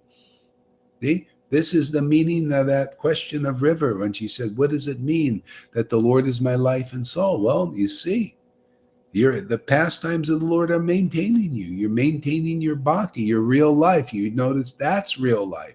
Emphasis on that life now. That's why the world starts diminishing into the background, and this becomes the foreground. See, this becomes your meditation. Because, now love of God. Now you're attached to the transcendental Lord. You love him. Proof is you like to read his pastimes. You love the awakening of this devotion in your heart. Because you get more realization about what these pastimes are meaning, the deep meaning of truth and the relishableness of it. Like this verse right here is a perfect example. What does the Lord mean? What is the deep meaning of these verses become revealed to you? And then you speak about it and help people understand better. And yourself, too. You want to say something? Go ahead, Govinda. Oh.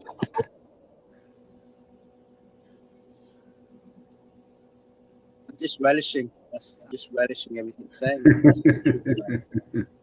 Yeah, this is what it's about, isn't it? Relishing these truths written. Why did Krishnadas Kaviraj write this book, man? That's how important. He said, if I don't write this book, which I shouldn't write, by the way, because the whole world is profane.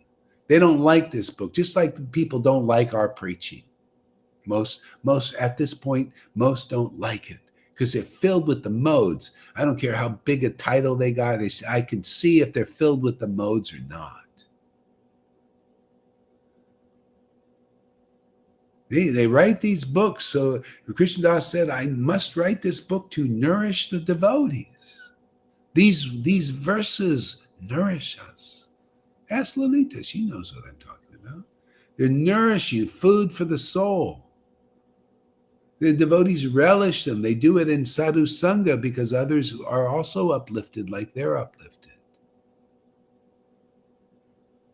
These are jewels, these diamonds and rubies. And the whole world is in illusion and doesn't know it. See, that's why we're here, part of our work. When people come and they realize, wow, love of God, I want to taste these jewels. I want to taste these verses. That's why, they followed Jesus. So some people just had this realization. They knew they came into this world. And Jesus said, well, why do you want to follow me? He said, because I want to feel the scriptures like you. I want to taste this life that you have. And I can't do it unless I become your disciple. And that's the bottom line. These gurus and sannyasis, I'm telling you, they won't taste this unless they become like a disciple. Unless they say, all glories to the temple, was it Lord Chaitanya's grace place here? Man, the Lord is really working there. If that doesn't fall from their mouths, they die as a materialistic neophyte guru and followers. Really, honestly. Swear to God. It works like that. Because if you don't bind this devotion and praise of what's going on when the Lord is here in this world working in his transcendental potency, how are you going to praise it in your next life? You're not purified, man. Still got modes in you, man. They'll come out of you. You'll be blaspheming this just like you do here. Same thing. It'll just come out. You can't help it. I've had people, they when they hear this preaching, say, and sometimes they apologize. I didn't know why. I couldn't help myself. They can't, it just comes right out of them. They rise to condemnation, just like that verse in the Bible. See, you become the verses. Jesus knew because they did that with him. They rose to condemn him, and some people rose to life, just like here. Why? Because the spiritual potency here. Same that was in Jesus happens here. Same that was in Lord Chaitanya happens here. Same that was in Prabhupada happens here. It has to be that way. Otherwise, you're in a wrong friggin' place for deliverance. That's its style. The spiritual potency is such, and Ananda is here. Father, Son, and Holy Spirit is here. Now you got some reality going to take shape. Otherwise, Maya is always taking shape, changing shapes, shape changer.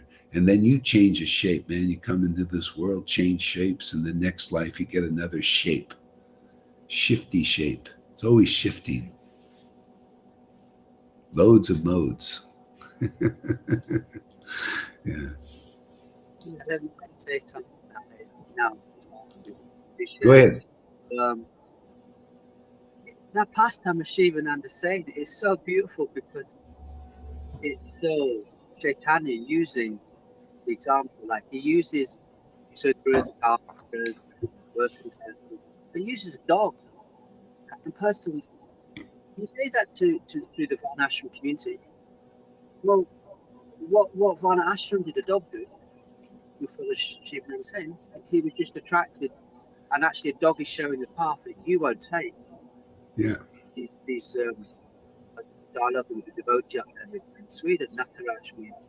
We've got many people listening to him, and it's just coming over to me that he just wants to be victorious in the argument. He won't answer any questions, and I'm just asking for the purpose of others. And it's about being victorious in an argument, winning a debate based on lectures from 50 years ago. Yeah. That's it. Yeah, a lot of Vaishnavas say they're not really Vaishnavas yet because they're like this. Oh, I just want to be a dog of a Vaishnava, But when the Vaishnava comes before them, they don't want to be the dog. They want to be the teacher. See, but it's all just words, man. That's the thing. They chant. It's just words. The love of God is not awakening in their heart, nor are they willing to come into association. So that's the hypocrisy of religion. If you want to transcend it, you got to be with real devotees who have real substance. There's no other way, is the association of real devotees. Otherwise, you're around people, they say the words, yes, I want to be a dog of the Vaishnava, but they don't really want to be the dog of a Vaishnava. It's just words, hypocritical words. Like the Pharisees, Pharisees, oh yeah, we just want to serve Moses and God, and we know the script, we love the scriptures and everything. Then Jesus comes walking up to them. Oh, what are you doing here? We don't like you. He was a personification of the scriptures. He was the personification and representative of Moses and all the prophets. And they didn't welcome him. Recently in class is so applicable. I've been meditating on it. It applies to Prabhupada. What Jesus said, I've got more to tell you, but you can't bear it. You can't bear to come and listen here. You can't bear to see your God brother giving this mercy, which is Yeah. you doing that, and devotees who are coming along from all walks of life, from having no footing in Krishna consciousness, like Amy, and some with long time in Krishna consciousness. So we have such a and Tom a bit more. Yeah. You heard him Yeah. mention. It's Yeah, a nice a lot of sudras will come too. A lot of the sudras being just ordinary people. You'll see they'll come first that- as they're doing.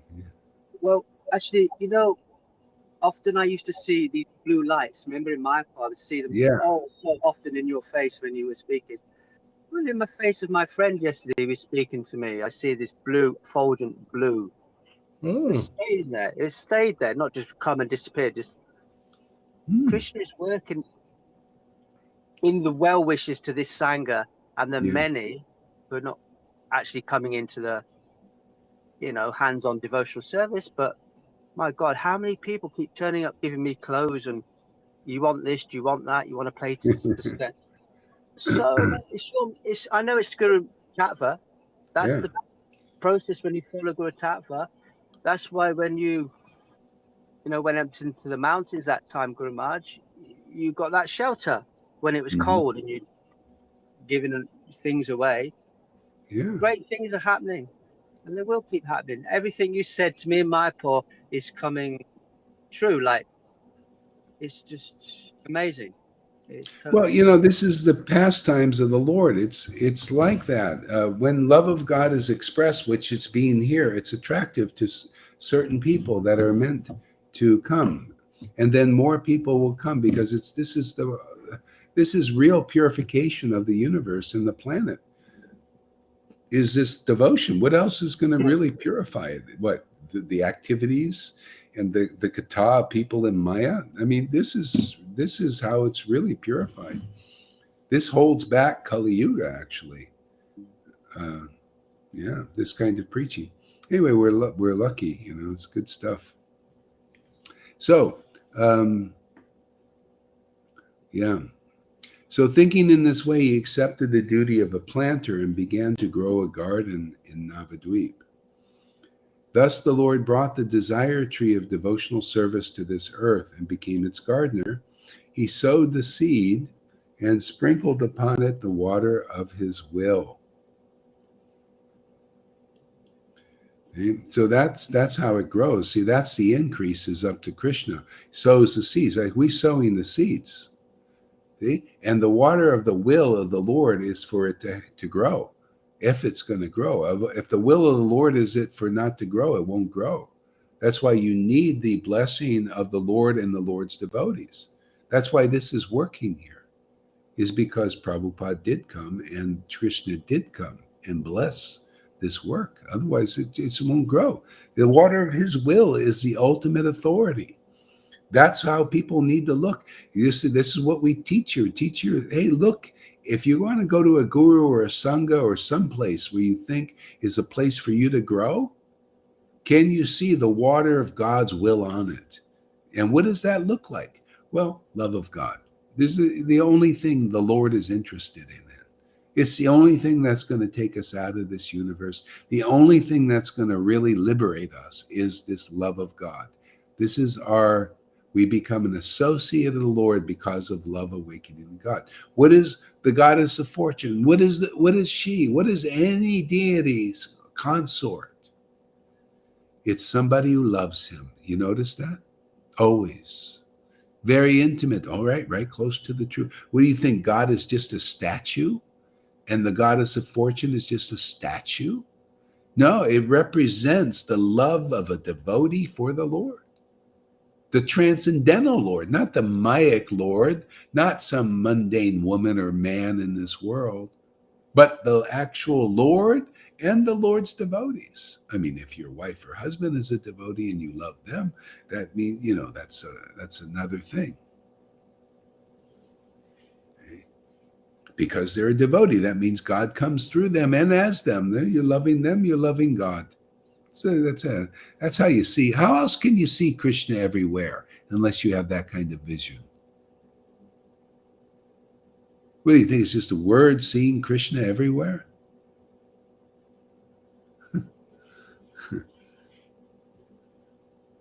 No, this is all real stuff, man. Reality. Yeah. So Sri, all glories to Madhavinda Puri, the storehouse of devotional service unto Krishna. He is a desire tree of devotional service. See, desire tree.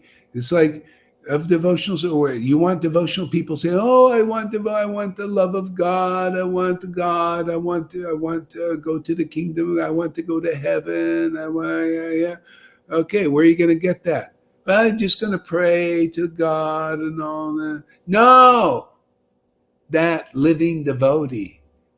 See, that is the place, man. That is the tree.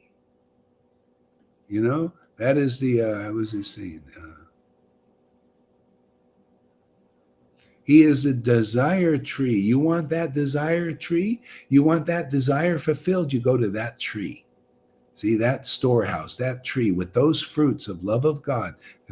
Can you see on these gurus, are they a tree of love of God? Otherwise, if you want Krishna, you got to have this love. Otherwise, you can't go. You won't realize Krishna. You're not qualified.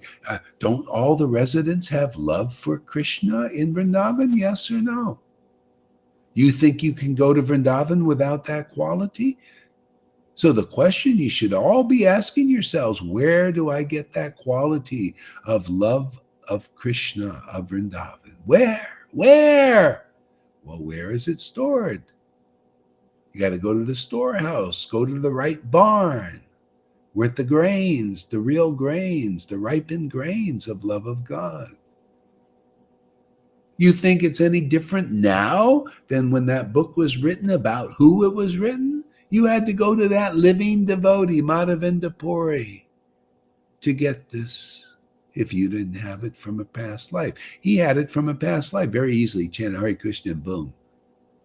He didn't get it from his gurus. He was initiated, but he didn't get it from the gurus. He didn't get it from the line. It wasn't in his line. No, hardly any symptoms. Prabhupada said hardly any symptoms of love of God was in the line of Madhavinda Puri. Hardly. He was the only hardly.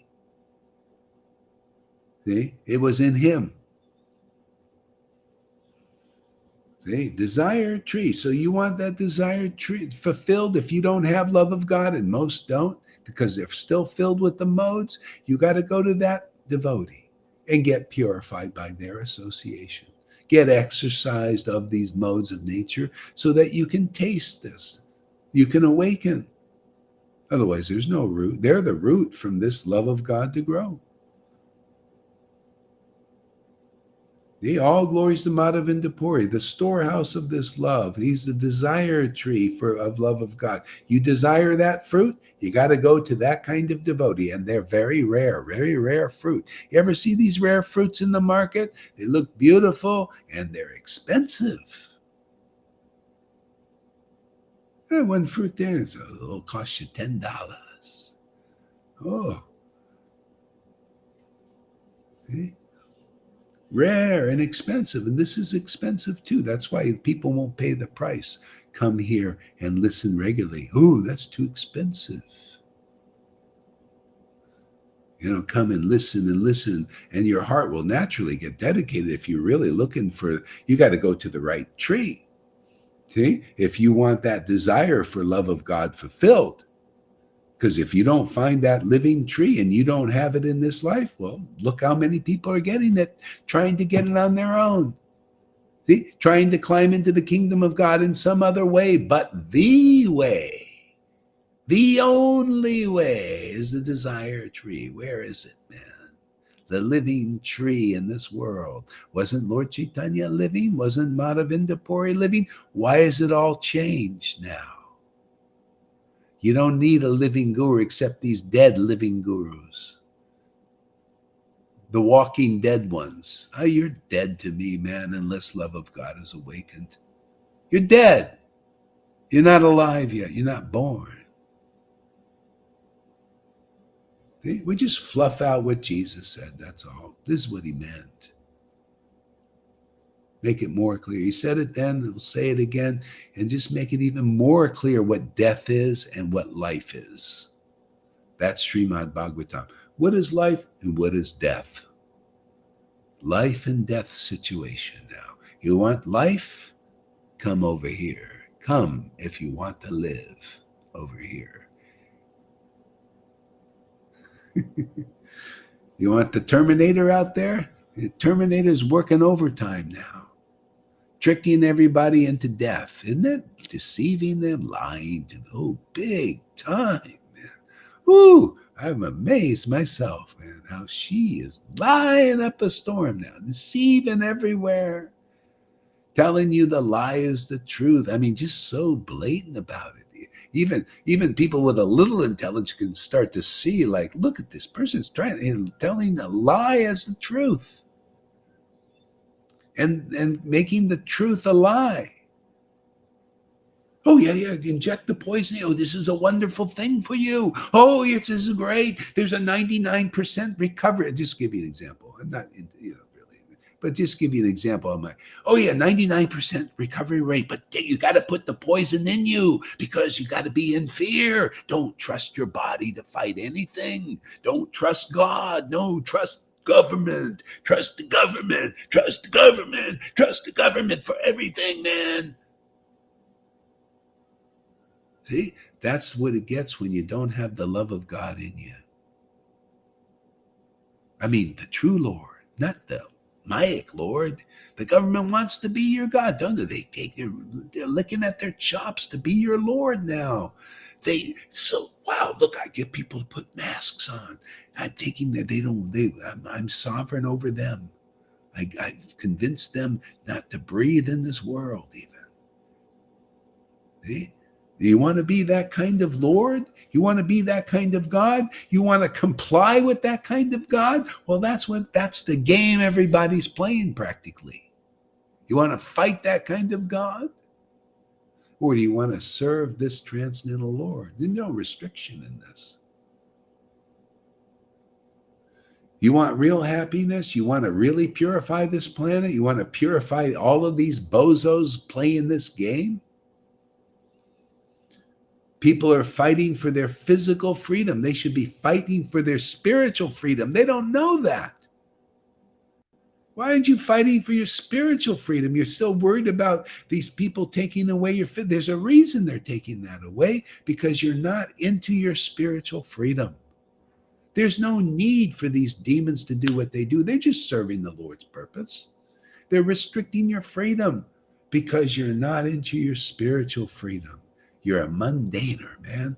And the Lord's trying to help you in that way. That's why I have nothing against demons, nothing against the demigods. See? I just see, because of this, because of having the Lord's mercy, I see the purpose of the Lord in all of this.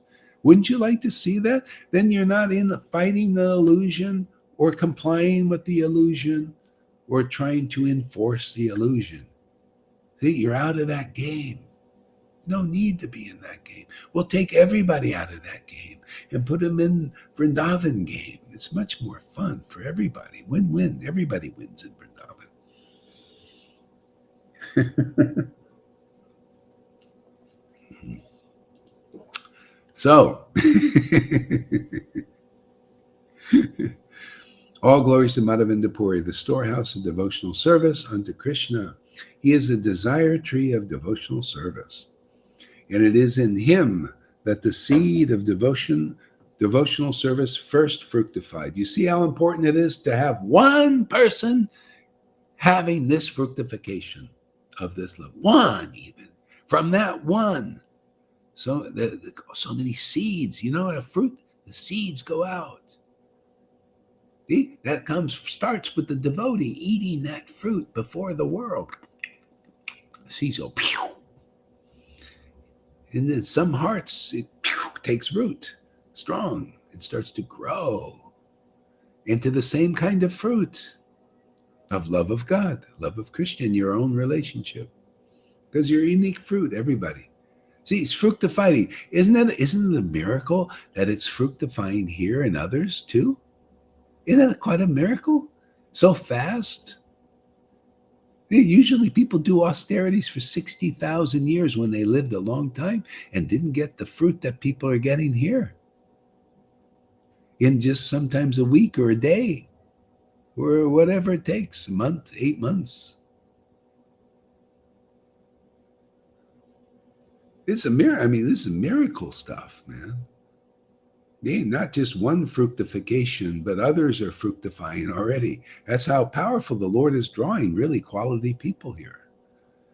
You know, people ready to just, they become a juicy fruit really quick.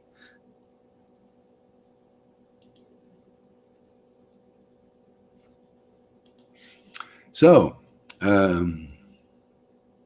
the seed of devotional service next fructified in the form of Ishvara Puri. You see how the real line is? One fruit makes another fruit. See, Ishvara Puri, right? Next fructified in Ishvara Puri. Where did Lord Chaitanya take initiation? See, initiation is to take it from one who has a fructified, mature fruit. He took it from Ishvara Puri. He didn't take Ramachandra Puri, was not a fruit. It didn't fructify in him. He was a fault finder type. There are a lot of those. They're the ones thrown under the bus. Oh, that's so bad. Throw them under the bus. They're thrown under the bus, man. You gotta, I mean, the bottom line is stop going after people that are thrown under the bus. Stop having your teachers that are thrown under the bus, man. You know, you can come out from under the bus if you want. See, you have free will. But you got to come to where this love of God is fructified. This is the essence. Can you imagine if you understood this Chaitanya Charitamrita? You can understand it's a map, man. It tells you where to go and where not to go. You know how many people, one friggin' class, you come here, you have 40 years of being misdirected, wiped away out of your slate. Your path becomes clear if you really listen closely. This will make more sense. You'll see, my God, what a stupid fool I've been. I've been following this. There was no love of God fructified on these gurus. They were showing me some other standard. They were illusionists. They were making illusions, saying that this is it, and it wasn't it. What a magical thing. Trick, sleight of hand. See, that's Maya. What is our fault? To just expose the truth, the simple, pure, simple truth. Look where love of God is fructified and expressed and manifest in this world. See, now you're in the real line by going there. See, now you're like Ishvara Puri was, and will start to fructify in you. Now you're like Lord Chaitanya, start to fructify in him. See? And then he became a mature fruit, and then others got it. See, he widely spread it. Like, why? Because he wasn't a no-show. He wasn't a miser like these gurus and teachers nowadays. Oh, yeah, we got love of God, but we're no-shows. We ain't going to show this to the world. Therefore, nobody gets it, and they don't actually have it usually anyway. It's just a flim-flam trip. They may think they have it, but is thinking enough? No, that's only good in horseshoes. You get close. You think you got it.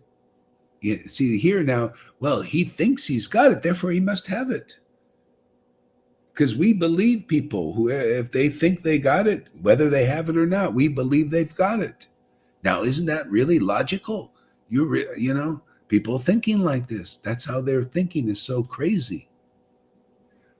I'm going to this guru because he thinks he's got love of God. Does he really? Well, it doesn't matter. He thinks he's got it, therefore he must have it. See, that's the logic. It's not much better than the world. It's not much better than saying, well, you know, there's a 99% recovery rate from this COVID. I think I need a shot anyway. That is proven that there's so many side effects that they're trying to cover up. But I think I should get it anyway. You see, that's what people think. Well, because most people are doing it anyway. They're dying and having adverse things and they're covering it up. Oh, it doesn't matter. Let me get it anyway.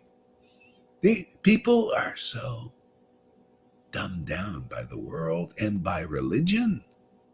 and religious leaders, because they're not really religious. I mean, not of this kind of stand. Hey, that's all you need is truth and love. Love of the truth, love of the truth, love of the truth.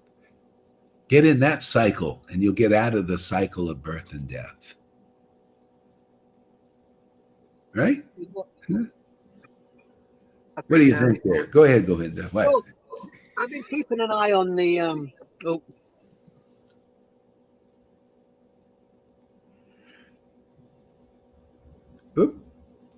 What happened? Oh, we lost him. We'll come back, hopefully. What do you think, River? Have any thoughts on this subject matter here? Oh, is it not going on? That's it. It's amazing, Maharaj. It is so, it's so clear. It's so beautiful. It just dances. It just sings in your heart. It's never been so clear. And yet, like you say, everything that you say always comes true. And it comes true more and more and more. And even though Krishna, he doesn't actually come right to me and give me a hug and say to me, I'm here. Look at me. He shows me in all directions that he's there, showing me in different ways. And that is really, really it's only my false ego that wants Krishna to come here and show me. And but to go through my purification that I did the other day, and come through it so fast like that, to do it live in front of everyone. Oh my god, because this is what I've been doing all my life. To my sisters and brothers, I don't know what's been going on. I'm just screaming and shouting, but I speak true things, but nobody can hear it because I'm screaming, I'm shouting. So inside you're like going, it's true, and you're screaming it out, but you're shouting it out like a childish human being, so they can't see or hear the bigger picture, the real picture of what's happening. It's very, very clear, and I've kind of known these things for quite a long time, but you don't get the reassurance. You don't really have. You're not walking with the Lord. You don't have your guidance to give you that safety and that shelter. And it's just even Maharaj, even if I miss a word, it doesn't matter, because every single word, is just not that I don't want to be missing it. It's just wow, it's just off this chart. I just wanted you to be jumping up and down like this. And I love to do all sorts of things. It's just wow. Thank you so much. Oh my God, so indebted to you. So indebted. And somebody just said to me, and she's a really lovely lady, and she just watched Lalita's class. She said she could never bow to somebody like you, because Lalita was glorifying you, and as she always does. She could never bow, but she's just on that level of consciousness. And do you know what, Maharaj? I just can't be bothered to fight that battle with her. I just waiting for her to ask me my story, about you and about, and I think she will, but it doesn't matter what she says, because my experience and our experiences are our experience, and they are reality, real. There's nothing better than that. There's nothing better than that at all. Hey, and it's good that people get out their illusion. They get out. I would never bow to that. That's their truth. It's great, man. Hey, man. At least they know where they're at. I would never bow to that. It's part. I know where they're at. Yeah. It's part of expressing. And because they don't know. It's part of coming conscious, because they're unconscious that they're against Vaishnavas. So the living devotees come here and they get to a chance to get they rise to condemnation and to get it out. Otherwise, there's no hope it stays inside. They don't get purified. See, Vaishnavas and the Lord they're the only pure way to be purified, really, because they get everything out of you so that you can recognize the value truth Yeah. and the value That's of it. God. Yeah, that's all teaching is. It's just it just helps people become more aware of what is really real and true. Because in the sense, Uttamadi it sees everybody as a devotee. Everybody, we can't get out of it. I mean, you're devoted to the Lord's shadow. We try to get them into, hey, come on, man, it's better. It's a more happy place, to be with God eternally again. Yeah. This thing. Anybody ready to come out of that? Yeah. Can I just ask you one thing, Yeah. please? It's about this devotee. He says, and I think you did say, and I might have missed it. He says that, why don't you just enjoy the Lord? Whereas in myself, I think, well, the Lord is enjoying me, and as He enjoys me, then I enjoy. Or is it both, Maharaj? Yeah, it's both. It's you just see it as both. The more we get purified, you just see it, enjoying the Lord, and the Lord is enjoying you, and your enjoyment is the Lord enjoying. It's not an intellectual thing. It's a truth thing. It's just where we're actually built. That's what people are doing in the world. See, it's the Lord enjoying even the world. But the illusion is it makes you like a god, that you're the enjoyer. See, you think it, but that's a complete illusion. That's what the partaking of the illusion does. It bewilders you into that kind of lie, basically. You're lying, you just become a liar. Naturally, you're lying, you're being lied to, and you're living a life of curses and misdirection. It's just one miserable situation. This brings you into the truth that, oh, I see the Lord. I carry the Lord. I'm just a temple. I'm a pujari. What do you think a pujari is? You're that pujari now. You carry the Lord in your heart, man, and you're here to make him happy. And when he's happy, you realize, wow, that's a high quality happiness. I like that. I think let's do more of that. Let's do more chanting. Let's relish this name more. It's so great. You got a high standard of happiness. I like it, man. Let me make you more happy. more. Yeah, playful. See, now you're on the same level of the Lord and play with the Lord now, This is what they do in Vrindavan. They're making the Lord happy and they're happy to be with the Lord. It's just, they may even be an illusion that they're enjoying it too, but it doesn't matter because they're with God, and God's happy, they're happy, they're just having a great picnic, They get absorbed in each other, Thank you, Maharaj. This is brilliant.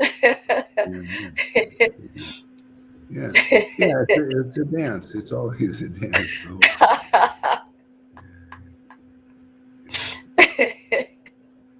Let's see what other thing we can say. Let's see. All glories to Madhavinda Puri.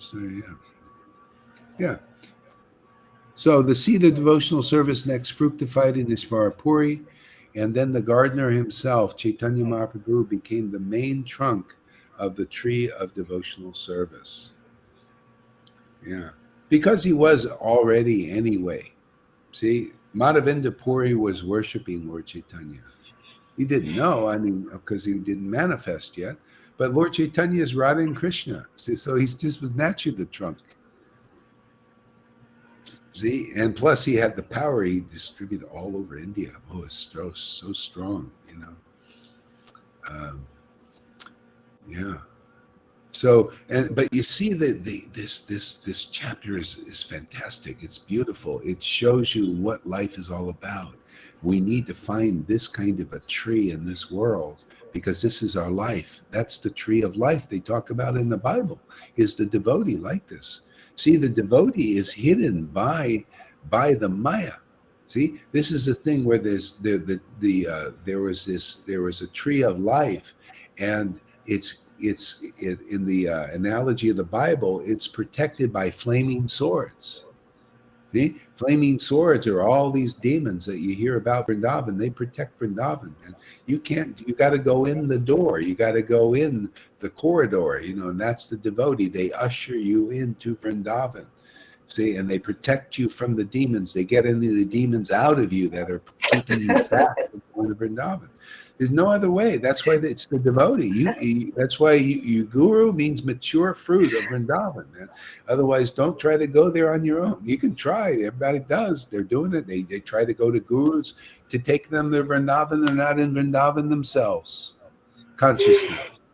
They're not fructified. See, they're not manifesting these verses. You got to be the verse, man. Are you that? That should be the question of everybody looking for the kingdom of God, or they're looking for Krishna Vrindavan. They're looking for Vrindavan and Vraj. Should be a question. Where is that tree in this world? The living tree. It's alive with this body. This tree talks to you. This tree exudes this energy, this fragrance of love of God. Where is it? That should be the question everybody that's seeking God should be asking. You can't even should ask it. You just have to kind of just come and hear it here, and it'll just like, oh, yeah, that makes sense. You got to hear from the living trees like that here. They're the only ones that have any good sense. God gives them really good sense. You have to associate. Jesus said, only the Father knows the Son knows the Father, and the Son can reveal the true nature of the Father to whom he chooses. It's always like this. No, you need that help, the father and mother, just like you got to be born again, and even being born again, you got to be nurtured and nourished. The living devotee is like both your father and mother in that way. You're born not of flesh and blood, but born of the word they preach. Word of the energy they exude. You know, there's no other birth for this. That's why it's a special tree. You notice fruit comes from all kinds of trees. There are all kinds of trees in this universe, and people are eating from these fruits, from these trees. And there's nothing like the bhakti tree. Nothing. It's always the same kind of fruit. Love of God, love of the true God, the eternal Lord that nobody knows. The inconceivable one, the unattainable one. That is the only way to attain it, is through that tree in this world. That's why the Lord, he kicked out brahmacharis. Oh, it's brahmachari. Oh, you're a milk drinker. You're going to attain Vrindavan, my kingdom, that way? Sorry, get out of here. I'm not going to have you spoil my kirtan. Oh, you did go through Srivas. Come on. You went through my devotee. That's how you get it. Hey, simple. Not by your austerities. You can't get. No, you're milk drinking. You're proudly being a vegetarian. All that. So you ever see proud vegetarians? I've seen so many. Oh, I'm a vegetarian. you Christians who love Christ. Oh, you beef eaters and see. Oh, you're really smart. No, you're dumb. You're stupid. No, the Lord is not restricted. The Lord gave the love of God to even the beef eater tailor, simply because he was a servant of Srivas, simply because he gave respect to Srivas. That's all you need to do. That's why only you give a little respect to a real devotee, you'll get so much. You'll get love of God. But these people in the Maya, it is so horrible sometimes. They're like Duryodhana. I won't give the Pandavas enough land on the head of a pin. They're that miserly. They won't give any of that. No service, nothing. That's how bad Maya is. She poisons you, man. You're poisoned. See?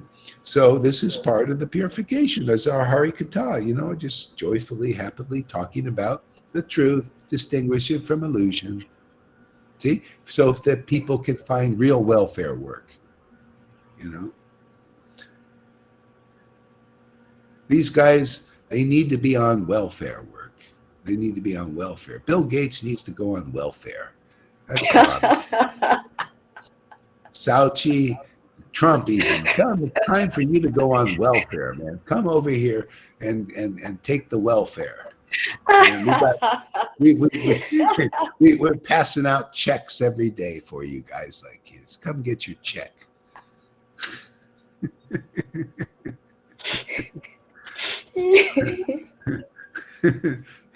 Go ahead there, Govinda. was going to say the famous verse of Chaitanya, give this mercy to Kandharas, the dog eaters. People do get so puffed up with their own. So just yeah. I mean, this is so merciful. It's so beautiful. I know. I'm speechless. I'm just. Yes, God forgive them. They don't know what they do. This is under the Maya. It's just they can't help it. It's just Yeah. I was also thinking that way previously, that you had to be vegetarian, but that was easily eradicated in listening to you, and you answered that. You helped me over that very easily. I accepted your opinion. I didn't fight it, hold on to it. Oh yeah, I let it go. Yeah, how else, look, Nityananda, he had all these sudras following him. What do sudras do? They eat meat. They always did and always will. You think everybody in India is a vegetarian? Are you crazy? But the Lord liberated them. What is that about? They don't know what is the essence. Think about it. I mean, I'm just sharing this, not that I'm advocating meat eating. It's just you got to understand the principle. Understand what is real. If you have a person that accepts Nityananda or his real servant, who's a tree in this world of love of God, who is a beef eater, right? But they accept Nityananda or his servant. Say, you got to accept his servant. Where do you see a tree of love? If they person eats beef, and they come to that tree and they say, I really like your preaching. I'm really attracted to it. I really like I like your friends. Can I be part of that? I just really, like simple like that. And then you got a big vegetarian like Radhanath, okay? Or Jaipataka, big vegetarians. But they don't want to come here to where Nityananda and his transcendental potency is working in this line. Who's going to get love of God? Is it going to be the big vegetarian Radhanath who don't want to come here? And he doesn't, right? He doesn't want to come here. None of them. None in the Narayan Raj group usually, right? So who's going to get love of God first? The beef eater that's coming here and appreciates what we're doing? This is the truths taught in Chaitanya Charitamrita. This is the truths Jesus taught. This is the truths taught when you're ready to be delivered, so you can get over being offensive to others and others. Go ahead. What? It's so true in not only my personal experiences, Amon's experiences. He's out there every day, and the people that give him shelter, give him clothes, give him a place to stay are the drunks, the crackheads, the meat eaters, but they give him a place to stay. And his standard thing is, have you got a phone? If they say yes, we'll listen to my guru. Yeah, okay. So he's sharing the mercy and grace around. And now there's lots of temples in the UK. They've got big temples, but we're not invited, as you often share. And probably at this time, I wouldn't want to really go to them and be, well, I've got lots of places around the UK, and to stay, people just naturally, like you shared often, Gora Hari, you can stay with me, come and see me, come and visit me. Now, but the institution of religion, it's like, get out of here, you can't ask questions. We're not answer that question. He's a disciple of Gora Hari, he's offensive to our guru. It's kind of like politics, isn't it? They're just the same. There's not really any difference.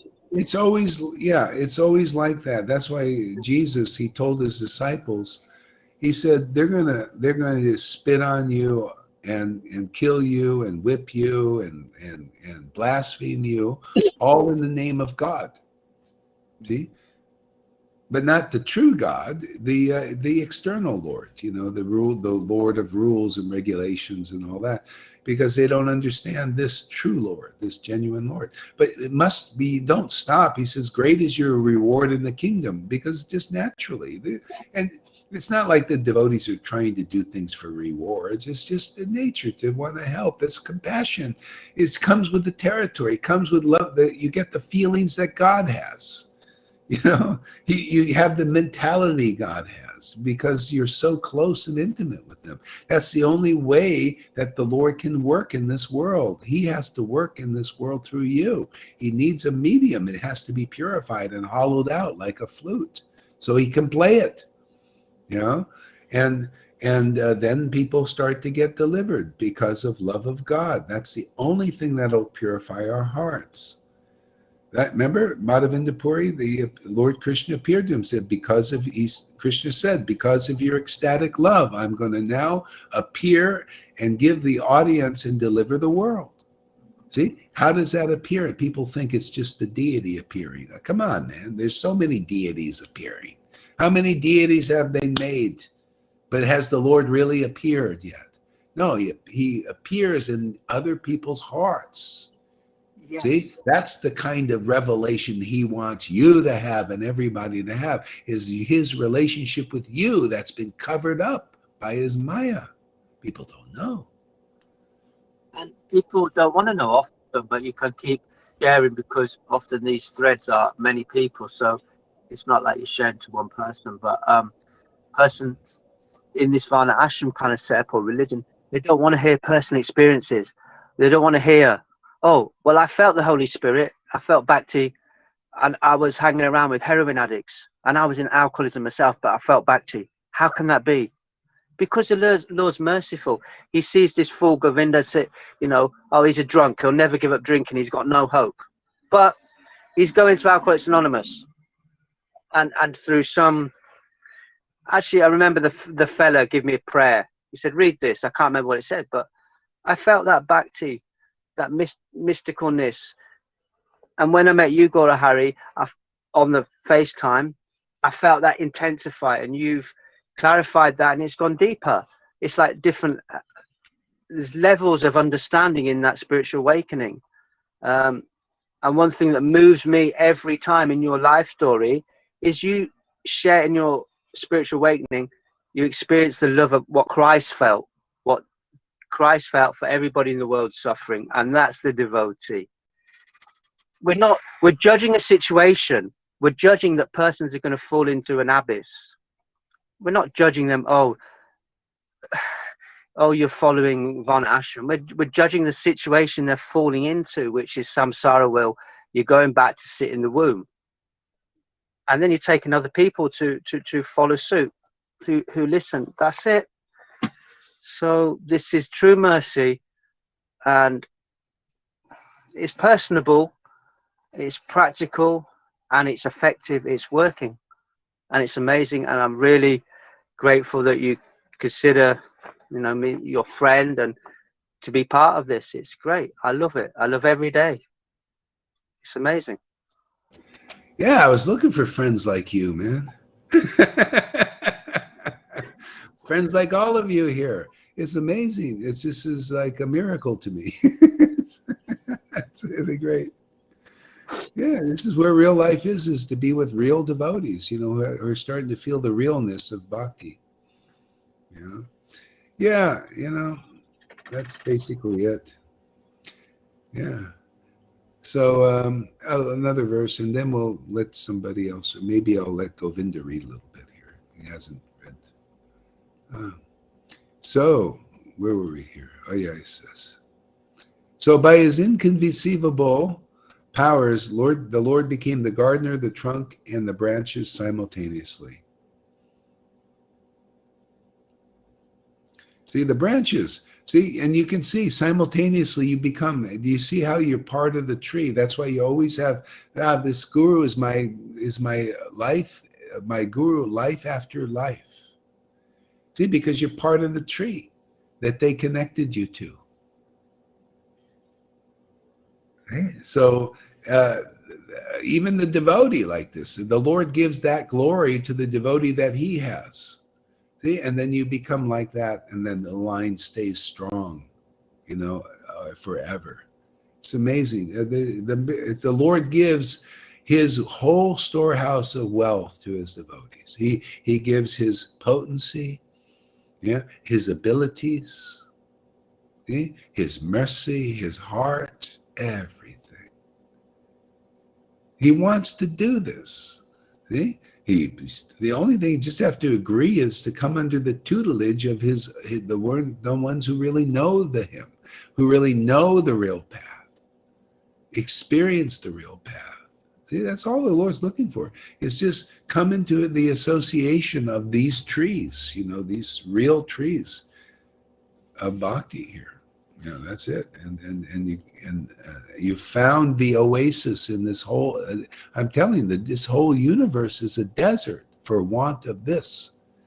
Yeah, there are places, you can, I'm sure, but they're rare to find where the Lord and his spiritual potency is working, because most are bewildered by the material potency, all the way up into liberation. They can't even part that light of liberation, dazzling light of oneness. They think, oh, it's about, let me just merge with this light. It's so beautiful. See, you got to part that even. See? And then super soul, you think you got it. Oh, yeah, God's in my heart. God's in my heart. God's in my heart. You can go deeper. There's more. The more is here. The more you're parting that into the Lord, it condenses now. Yeah, God is in my heart, man. And I'm also in his heart. And then the devotional, even in Bhav, you may not have so many symptoms of ecstasy, but prem, that realization of who the Lord is and intimacy deepens even more. This is the kind of stuff you can hear. It's not surprising these people in religion don't understand what's going on here. A lot of deep levels. That's why lots of sadhu sanghas, You notice I can relentlessly every day, 7 days a week, because I want people to know. But without this, nobody can know the depth. That's why you guys, look how much advancement you're making. Simply because Krishna's giving you the intelligence to come here day after day after day. Providing electricity is working.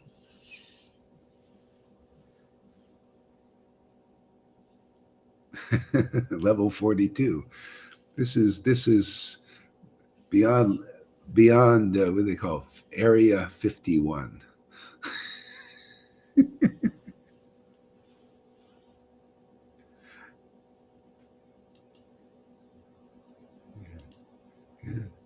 So Paramananda Puri, Keshava Bharti, Brahmananda Puri, and Brahmananda Bharti, and Sri Vishnu Puri, Keshava Puri, Krishna Puri, Sri Tirtha, all these 9 sannyasi roots all sprouted from the trunk of the tree. Thus, the tree stood steadfastly on the strength of these 9 roots. See? So we do this is by mantra. You got to become like that. Everybody. From the trunk of this tree, this love of God fructifies. See? Solid, steadfast in this world. Doesn't move now. Doesn't move from this path. Doesn't move from this trunk. See? Lord Chaitanya is your trunk. We do this by sadhu sangha, by mantra, by discussing Krishna, discussing Lord Chaitanya and his mission. Chanting the holy names with great ecstatic bhakti. This is building in strength and power. They overcome the darkness of illusion with the truth. Okay? Truth is more powerful, but see, there's a lot of the illusion is kata. Everywhere you go, you hear the talk and illusion, talk and look at the mainstream media. You notice they get social media was by the illusion, man. The illusion's coming, wants to, have you hear, illusion, lies, cheating, deceptions. See? A lot of kata, man, a lot of talks, man. And you can see, limitation. Lock me in my cell in my house. Oh, no, I'm afraid. Put the mask on me. Go inject me with poison. Whatever you want to do, I'll comply. Because I believe you. I believe your lies.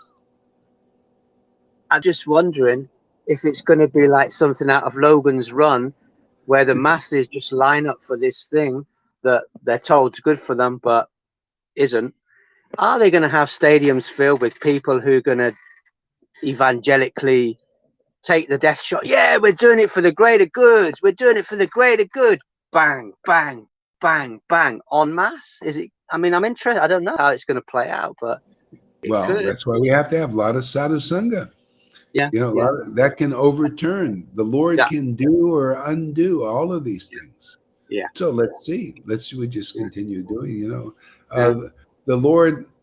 I mean, I'm just of the nature that just I know things will work out like yeah, this. yeah, So, yeah, and you could see on the course, if people stay on the course, they're all like lining up to be, you know, like sheep to be slaughtered. yeah. But you know that could change. Let's see. You know, maybe the Lord wants this way that fewer people. I don't know. Who knows? I don't know. I'm just going to keep on chanting. If the Lord informs me, great. He gives me, you know, realizations and understanding. Yeah, you can see the chorus of people if they continue to comply with the mind, they can continue to believe in lies and deceptions and all that. That's well, then they'll act ignorantly. Yeah, and yeah, you know, just so let's see. Mm, mm. So why don't you read some? You have any book there? Yeah, I do have something. I was reading something quite Whatever you want to rational. read. I'll Okay, let you read what you decide. okay, go ahead. Um, let's get into this. Yeah. I'll go put my thinking cap on there. I'll be listening. Ah,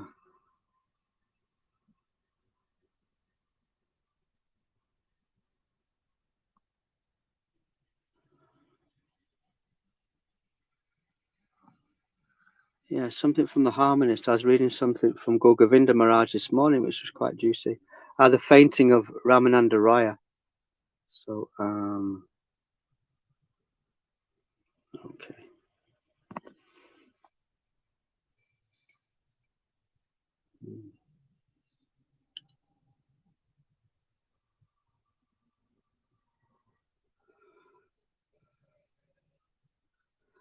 The fainting of Ramananda Raya. So first he melted, and then he entered deeper and deeper into the deeper region of the heart of Radharani. That is what Raya Ramananda had not seen before. But now he was seeing how Krishna was entering. This is so wonderful, and he fainted. Therefore he said, first I saw that you were a sannyas. Then I saw Shamagopa Rupa, a blackish cowherd boy.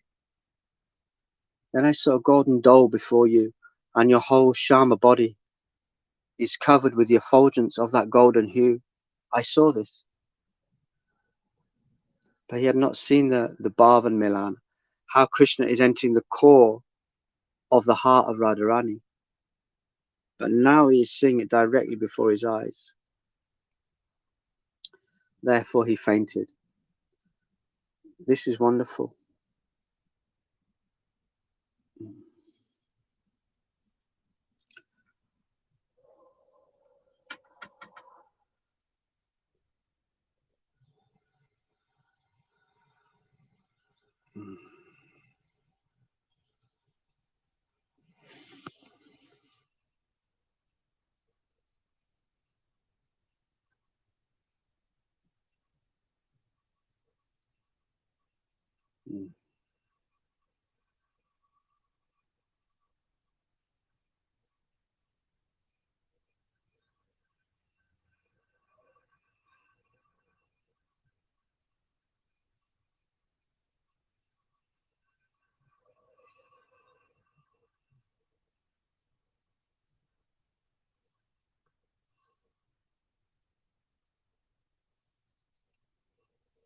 So Vihara Astakam 7. O beloved Master, Shri Krishna Chaitanya is the very personification of compassion, and you are the very personification of his message and the chanting of the holy name. So this speaks to me of you, Gaur Hari, as beloved spiritual master. Shri Krishna Chaitanya is the very personification of compassion. Because without your mercy and grace, I would have still been looking for that higher point of reference within religion, Varna Ashram. And you, Guru Hari, are the very personification of his message and the chanting of the holy name in the singular infallible means of crossing the turbulent ocean of material existence and entering a life of joyous self-dedication in the service of the divine couple. And that's what we feel in our lives, certainly feel here, to be in this divine service, to do what we do, give classes, to associate with each other, to meet people who can see that there's something.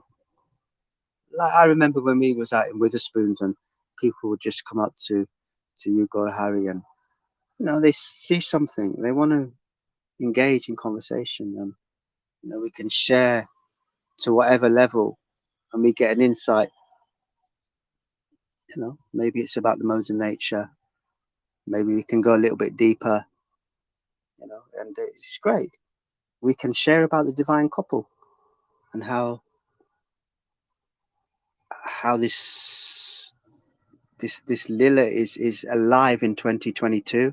How we can be part of it by like what Tom is doing. He's cutting and pasting the classes, and that's real teamwork, because I can dip into those and transcribe and put them into books, and devotees can read from them and distribute them, and people get an insight into, wow, this is the spiritual nectar that's the antidote for all that's going on in the world. We can, like so many miserable persons in religion are saying, well, that's okay for Haridas Thakur, but they don't realize that no, it's okay for all of us. Persons are saying what they say in the Christian lineage. Oh, but there's one Son of God. It's only for Haridas Thakur. You can't imitate that. Therefore, you must do Varna Ashram. Therefore, we dictate to you the path that you must follow. No, I don't think so. We are all individual and unique, and can have that ecstasy in our individual relationship. We're not Haridas Thakur, but we have the facility to awaken devotion and have an ecstatic, intimate relationship. And so many people are still closed and closing the door in people's faces. No, that's only for Haridas Thakur. So we're opening the door and can hold back that terrible, heinous things that are going on in the world, because Chaitanya doesn't want all that to go on. That what I just spoke of, stadium type death shot kind of scenario. Who knows? I don't know what's going to happen either. But we can just keep doing these bhajans and sharing with people. And if one Amy Rose comes, that's fantastic, And those who diss and cuss intimately within this Sangha, I feel like Gradadhar, I don't want to see your face. I don't want to see your face. I really don't.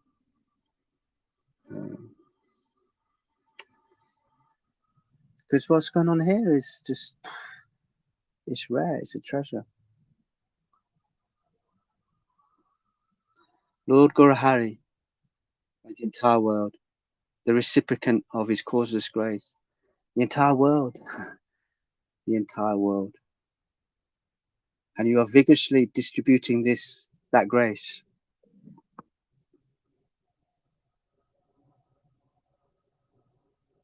To every town and village of the world.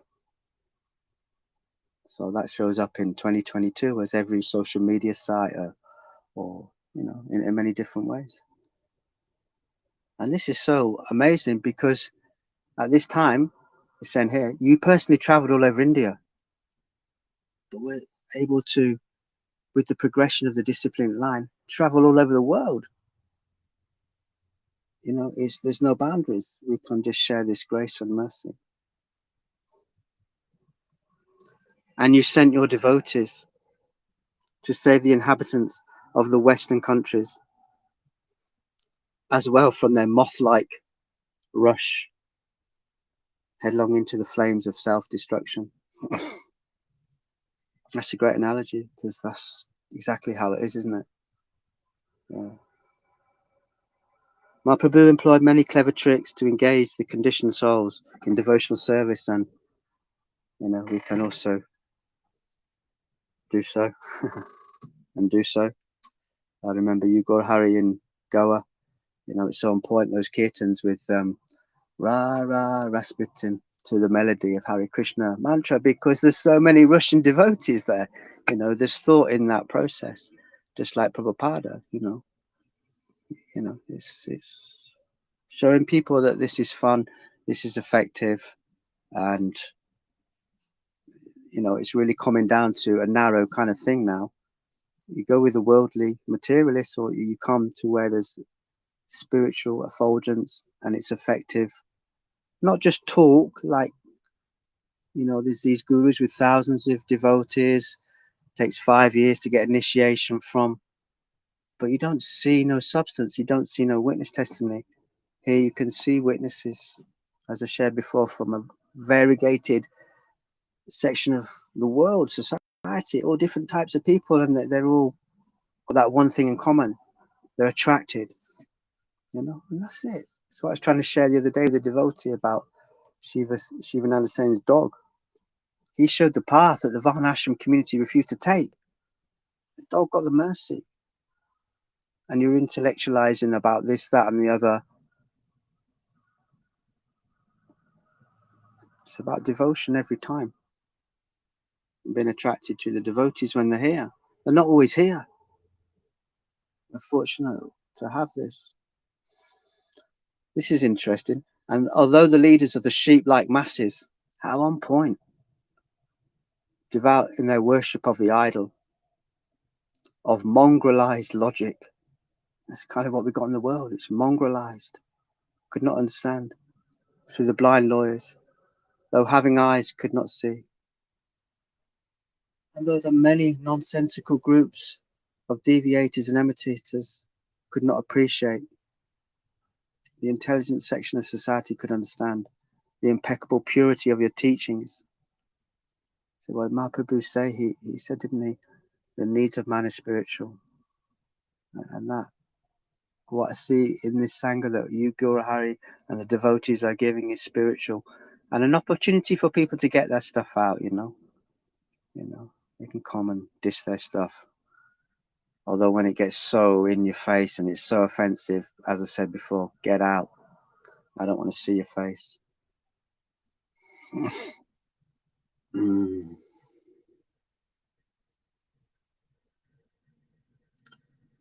And earnestly appreciate your inexhaustible efforts to defeat all elements which were opposed to the absolute truth. O Srila Prabhupada, you accepted much suffering on your own account in order to relieve the sufferings of humanity at large. So we see that here, that progression onwards here, And I'm indeed feeling pangs of separation from your lotus feet on this day of a disappearance from our vision.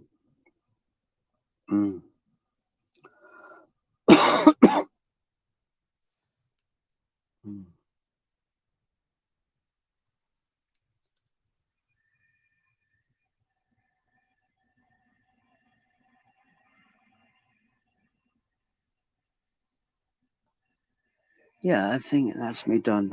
I think somebody else like to read. I will move about. So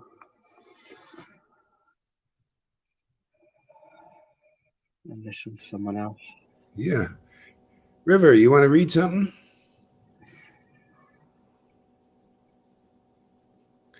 Go ahead, read what you want. Okay.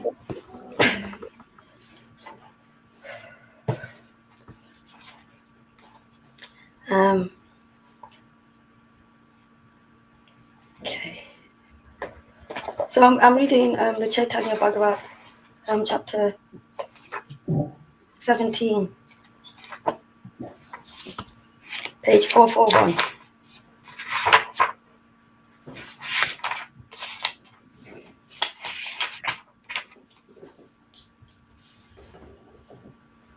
And we'll start from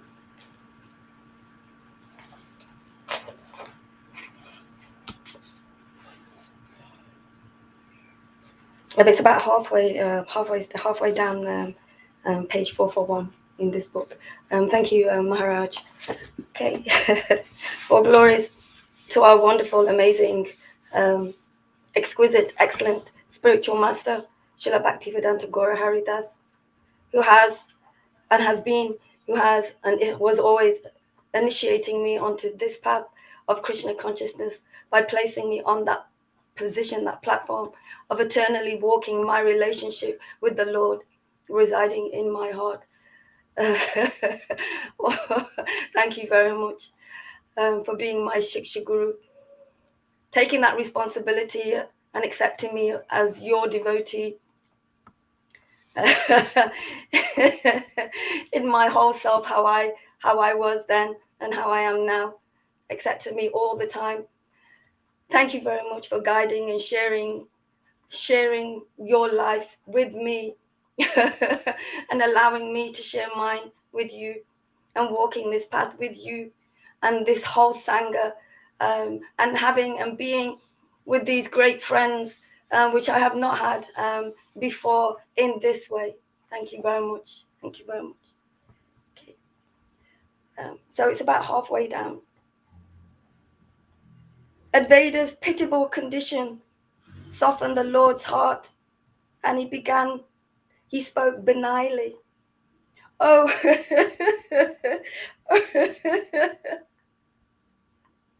oh, Advaita Acharya, get up and see me.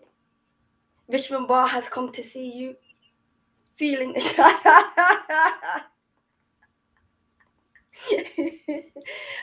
ashamed, Advaita remained silent.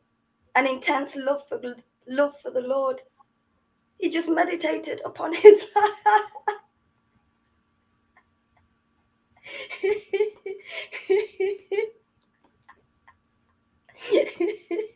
his lotus feet. Again. Again. Chaitanya addressed him. Rise up, Advaita. Discard your mood of discontentment and go about in your normal custom.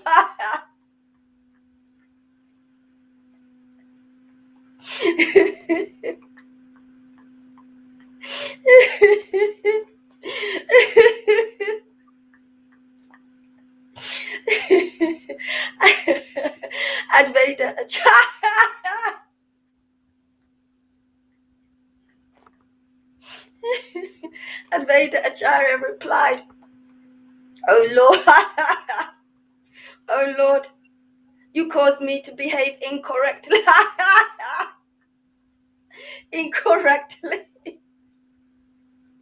All that you speak about me is surely superfluous.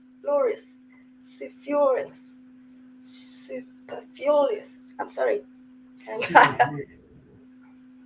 Could you say that again? Superfluous. Superfluous, great praise. This turns my head and boosts my pride, leading me to the path of hell. I see that happens. Your pride, that false pride, it makes you more egotistical and wanting you to keep that pride and stay with that puffiness.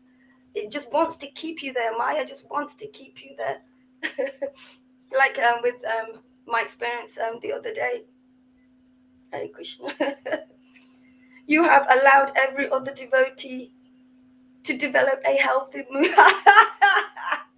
of servitorship to you. But to me, you show your reverence. I then act badly, mistaking my position, after which you mate You met out chastisement accordingly. And then, and then I act badly, mistaking my position, after which you mete out chastisement accordingly. You say that I am your servant, but in your mind you harbor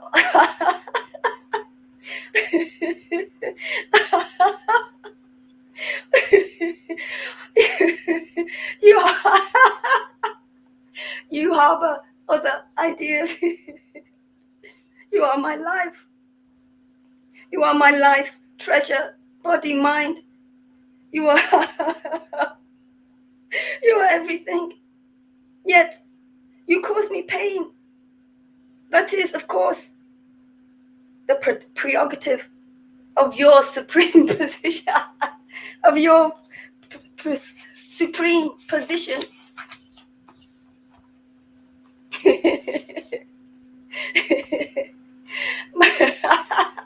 My dear Lord, I just pray to you for one thing.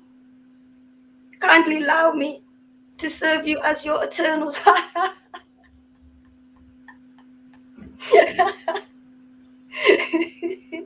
serve you as your eternal servant, and give me shelter at your lotus feet, as you would to a maidservant's son.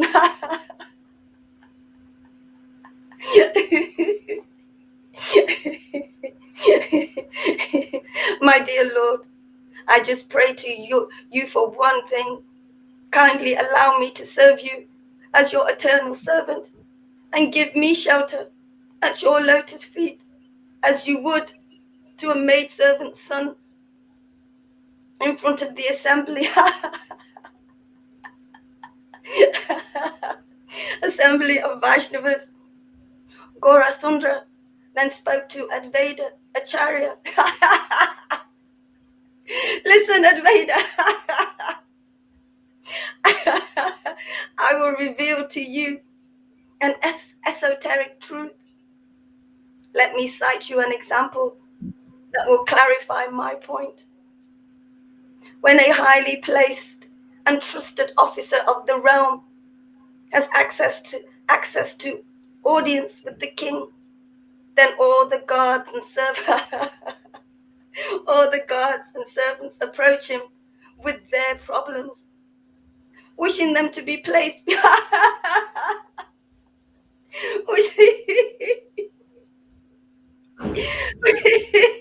wishing them to be placed before the king.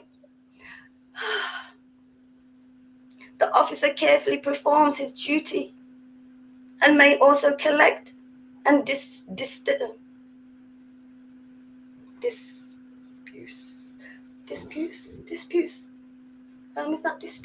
collect and disperse necessary ramifications from the king for such guards and service. Okay. The officer carefully performs this duty and may also collect and disperse necessary ramifications from the king for such guards and servants. Oh, I see. These monies are very important for the guards and servants, for they help. For they help to sustain the many families.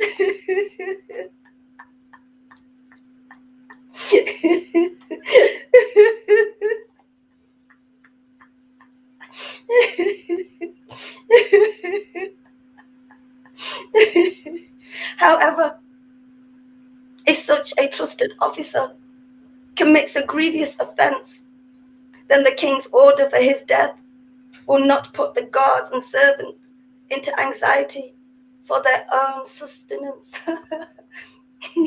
Yeah.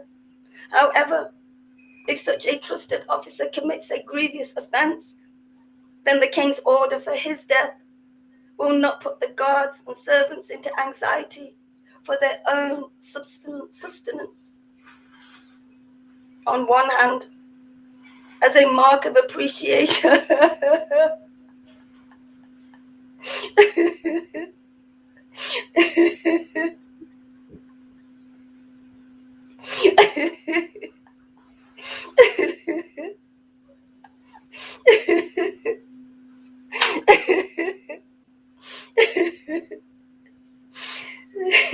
On one hand, as a mark of appreciation of his loyalty, the officer was entrusted with important duties. Nevertheless, the same person may be executed for serious offenses. Similarly, Lord Krishna is the emperor of all kings and emperors. He is the master of both.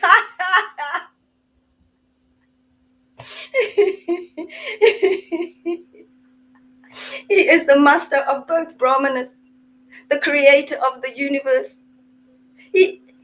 and Shiva, the annihilator of the creation. The Lord has bestowed upon all the Lord has bestowed upon all their individual potency, whether it be creation, annihilation, or anything else.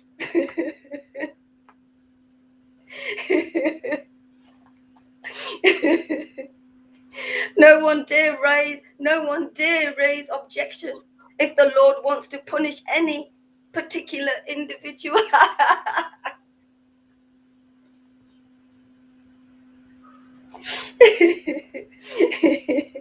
even Ram, Lakshman, even Ram, Lakshman Devi, and goddess of fortune, who is the eternal consort of Lord Narayan, is sometimes punished. And even Lord Brahma and the other demigods are not spared his punishment. However, the Lord is always prepared to forgive the offenses of his devotees. When Lord Krishna sees anyone committing an offense and actually punishes them, know for certain that person will become his. It's true. That person will become his eternal servant. So get up, bathe, and complete your daily worship. Then eat and stop worrying. Just relax.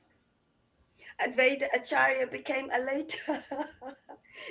elated. The servant became jubilant, hearing the punishment of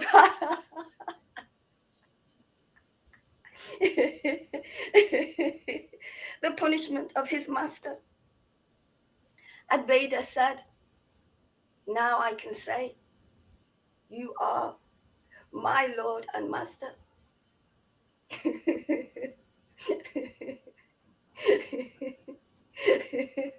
He began clapping his hands. He was overwhelmed with joy, being reassured. Oh, wow.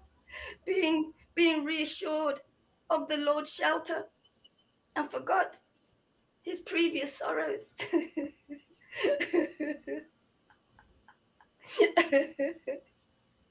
This is exactly what I experienced. But with the living Bhagavad, Srila Bhaktivedanta Gaura Haridas, emanating that transcendental sound vibration of Lord Chaitanya by life and soul.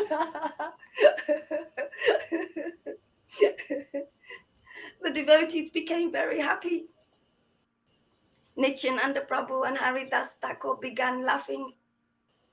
Those who are unfortunate are deprived of relishing the nectarian pastimes of the Lord.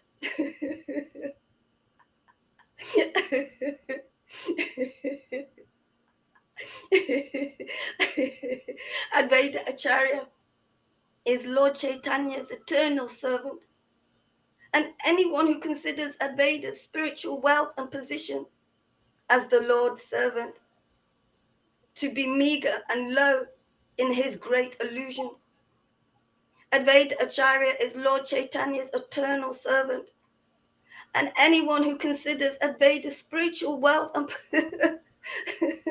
position as the Lord's servant to be meager and low is in great illusion. The significance and standing of a servant of the Supreme of the Supreme Lord should never be diminished, because the Lord never elevates anyone to the position of his servitor until that person has sufficient spiritual realization to attain that transcendental platform. Beautiful, brilliant. The significance and standing of a servant of the Supreme Lord should never be diminished, because the Lord never elevates anyone to the position of his servitor until that person has significant spiritual realization to attain that transcendental platform.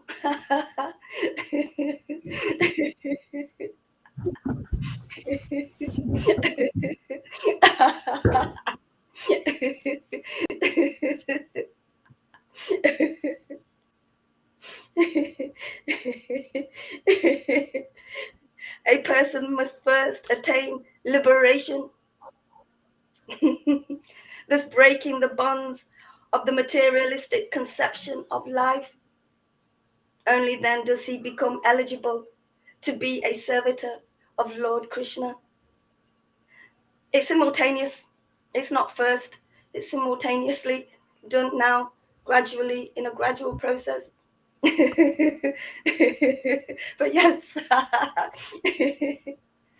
the great acharyas who worship the Supreme Lord Krishna and describe his transcendental pastimes have carefully delineated this topic in their commentaries of the Srimad Bhagavatam and other Vedic works. Jai Srimad Bhagavatam. The BG.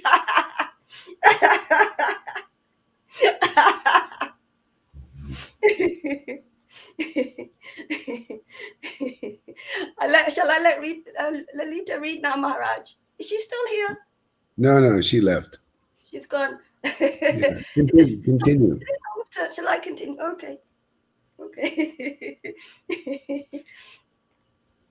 The pure devotees of Krishna are all invested with his spiritual potency.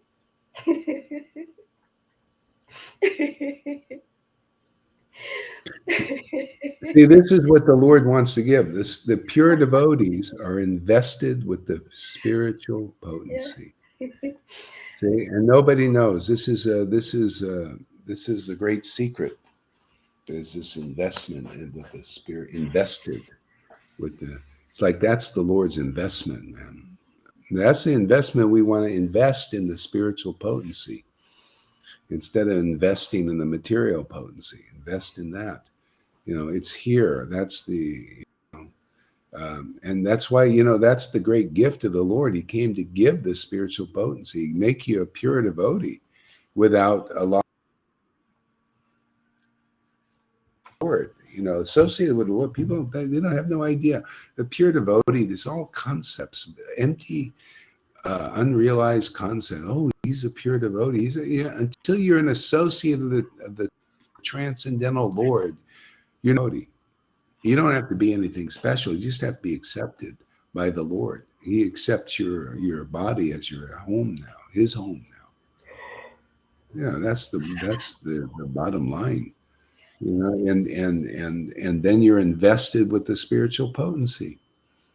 Yeah, and that's what kicks out the Maya. That's what kicks out the modes. That's what the exorcism is about. The Lord starts gardening now, see? Because why? That's like that simple statement of Jesus. I'm the true vine and my Father is the gardener. See, now you're invested with the spiritual potency because you went to the true vine, which is the pure devotee. That's where that's where you're going to get it. That's the most important thing you can realize is what is the spiritual potency? Where is it and how to attain it? That's what you get here. Everything. Otherwise, you know nothing that's of value in this world. You spend your life basically more or less fruitlessly. Or you think it's all about rules and regulations. You don't know. It's about, who's invested with the spiritual potency? It's because that's the only place I can get it. See, this is true knowledge. Okay? This is clear understanding, clear teaching. This is clear direction. This is what people need to know. It's this is an emergency now. The emergence. We need this emergency. It's an emergency to get this emergence. Be invested with the spiritual potency. You got to go with who this is invested in. The Lord is invested in us, right? He's literally. He's the investment.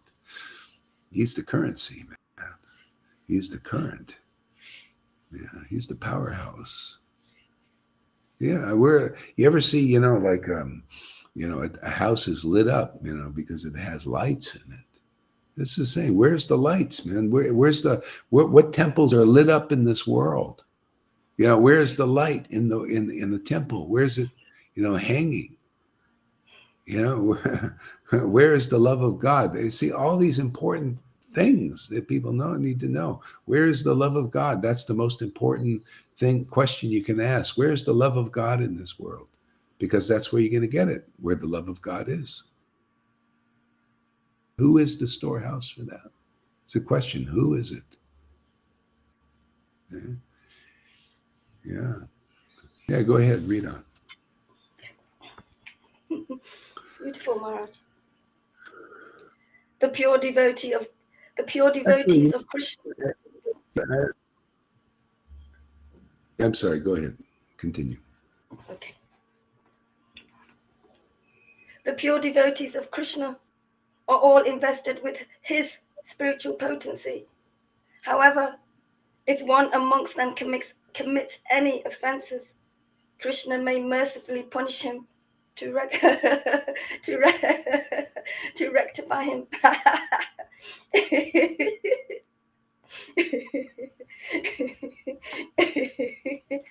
Devotees who are narrow-minded and bigoted start fighting over petty matters.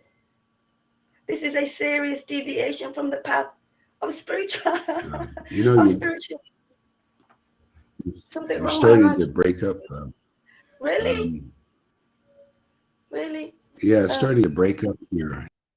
Yeah, why is this? Don't know. Yeah. You know what? Let me refresh my thing. Just stay on here for a second. I want you to read that again because I missed it. I'll be right there. Okay. Looking at those books on there of Govinda's. Govinda, put those books forward. Lovely colors. Wow. I can see your banana as well. There. Hare Krishna, Hare Krishna. Krishna Krishna, Hare Hare, Hare Ram, Hare Ram. I thought you was in our caravan the other day because you're in a caravan, aren't you? I can't hear you. You're muted. Hare Krishna, Hare Krishna. Krishna Krishna. Maharaj is back. Yeah. Okay. Yeah. Read that again. Where you were. Okay. Devotees who are narrow-minded and bigoted start fighting over petty matters. This is a serious.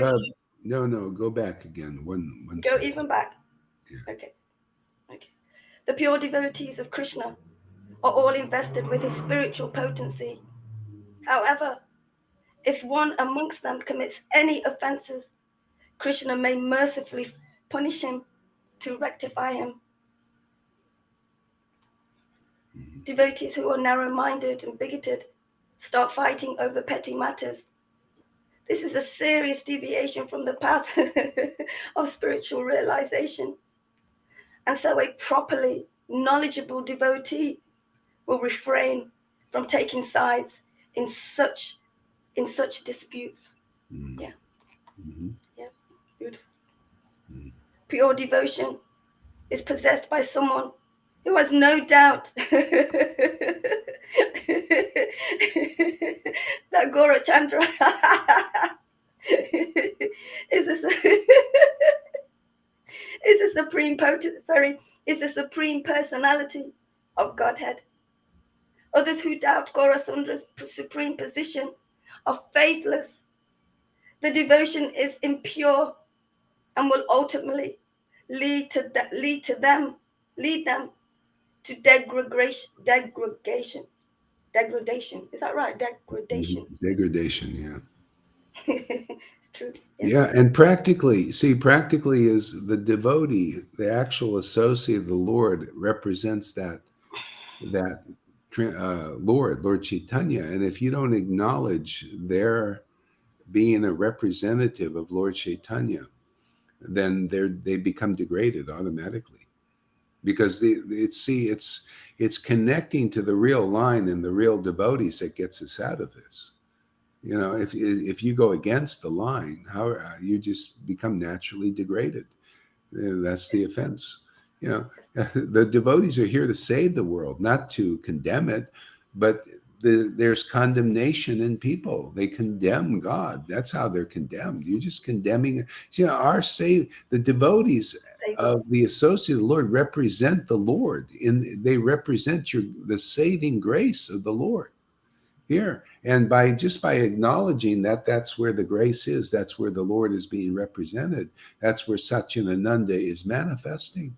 Now you know that you're giving respect to the true nature of God. See, now you're coming closer to the Lord by coming closer to the devotee.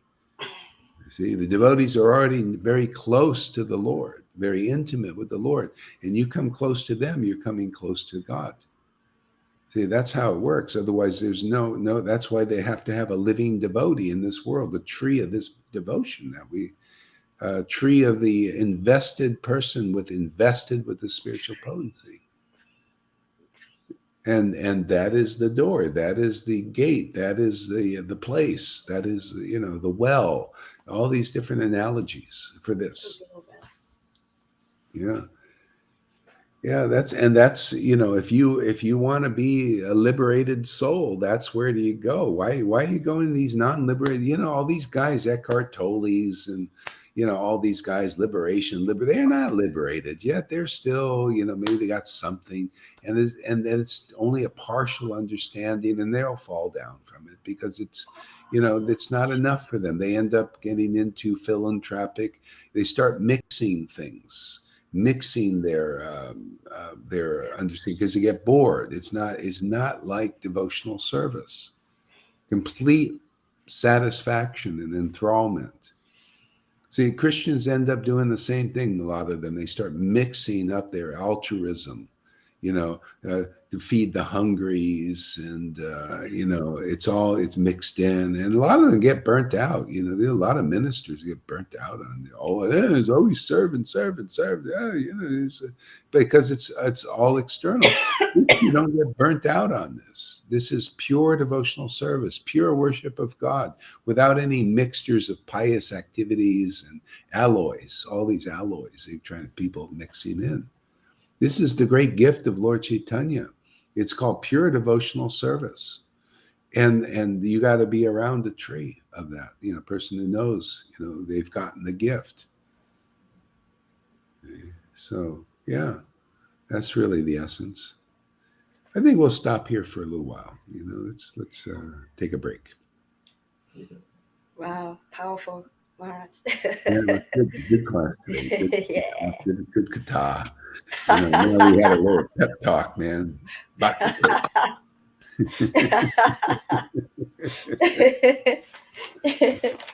All right, thank you everybody for coming. Let's see if I got some questions here to talk about.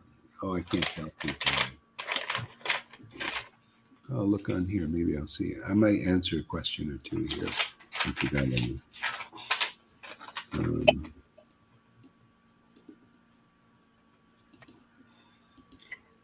It's the date today. Let's see, what do we got here? Hare Krishna, Mare. Let's see. 169 questions or comments. It's quite a few, huh? Yeah, I can't tell anyway. Okay, well, Hare Krishna, everybody. We'll be seeing you. Thank you. Yeah. Hare Krishna. Thank you. Oh, wait a second.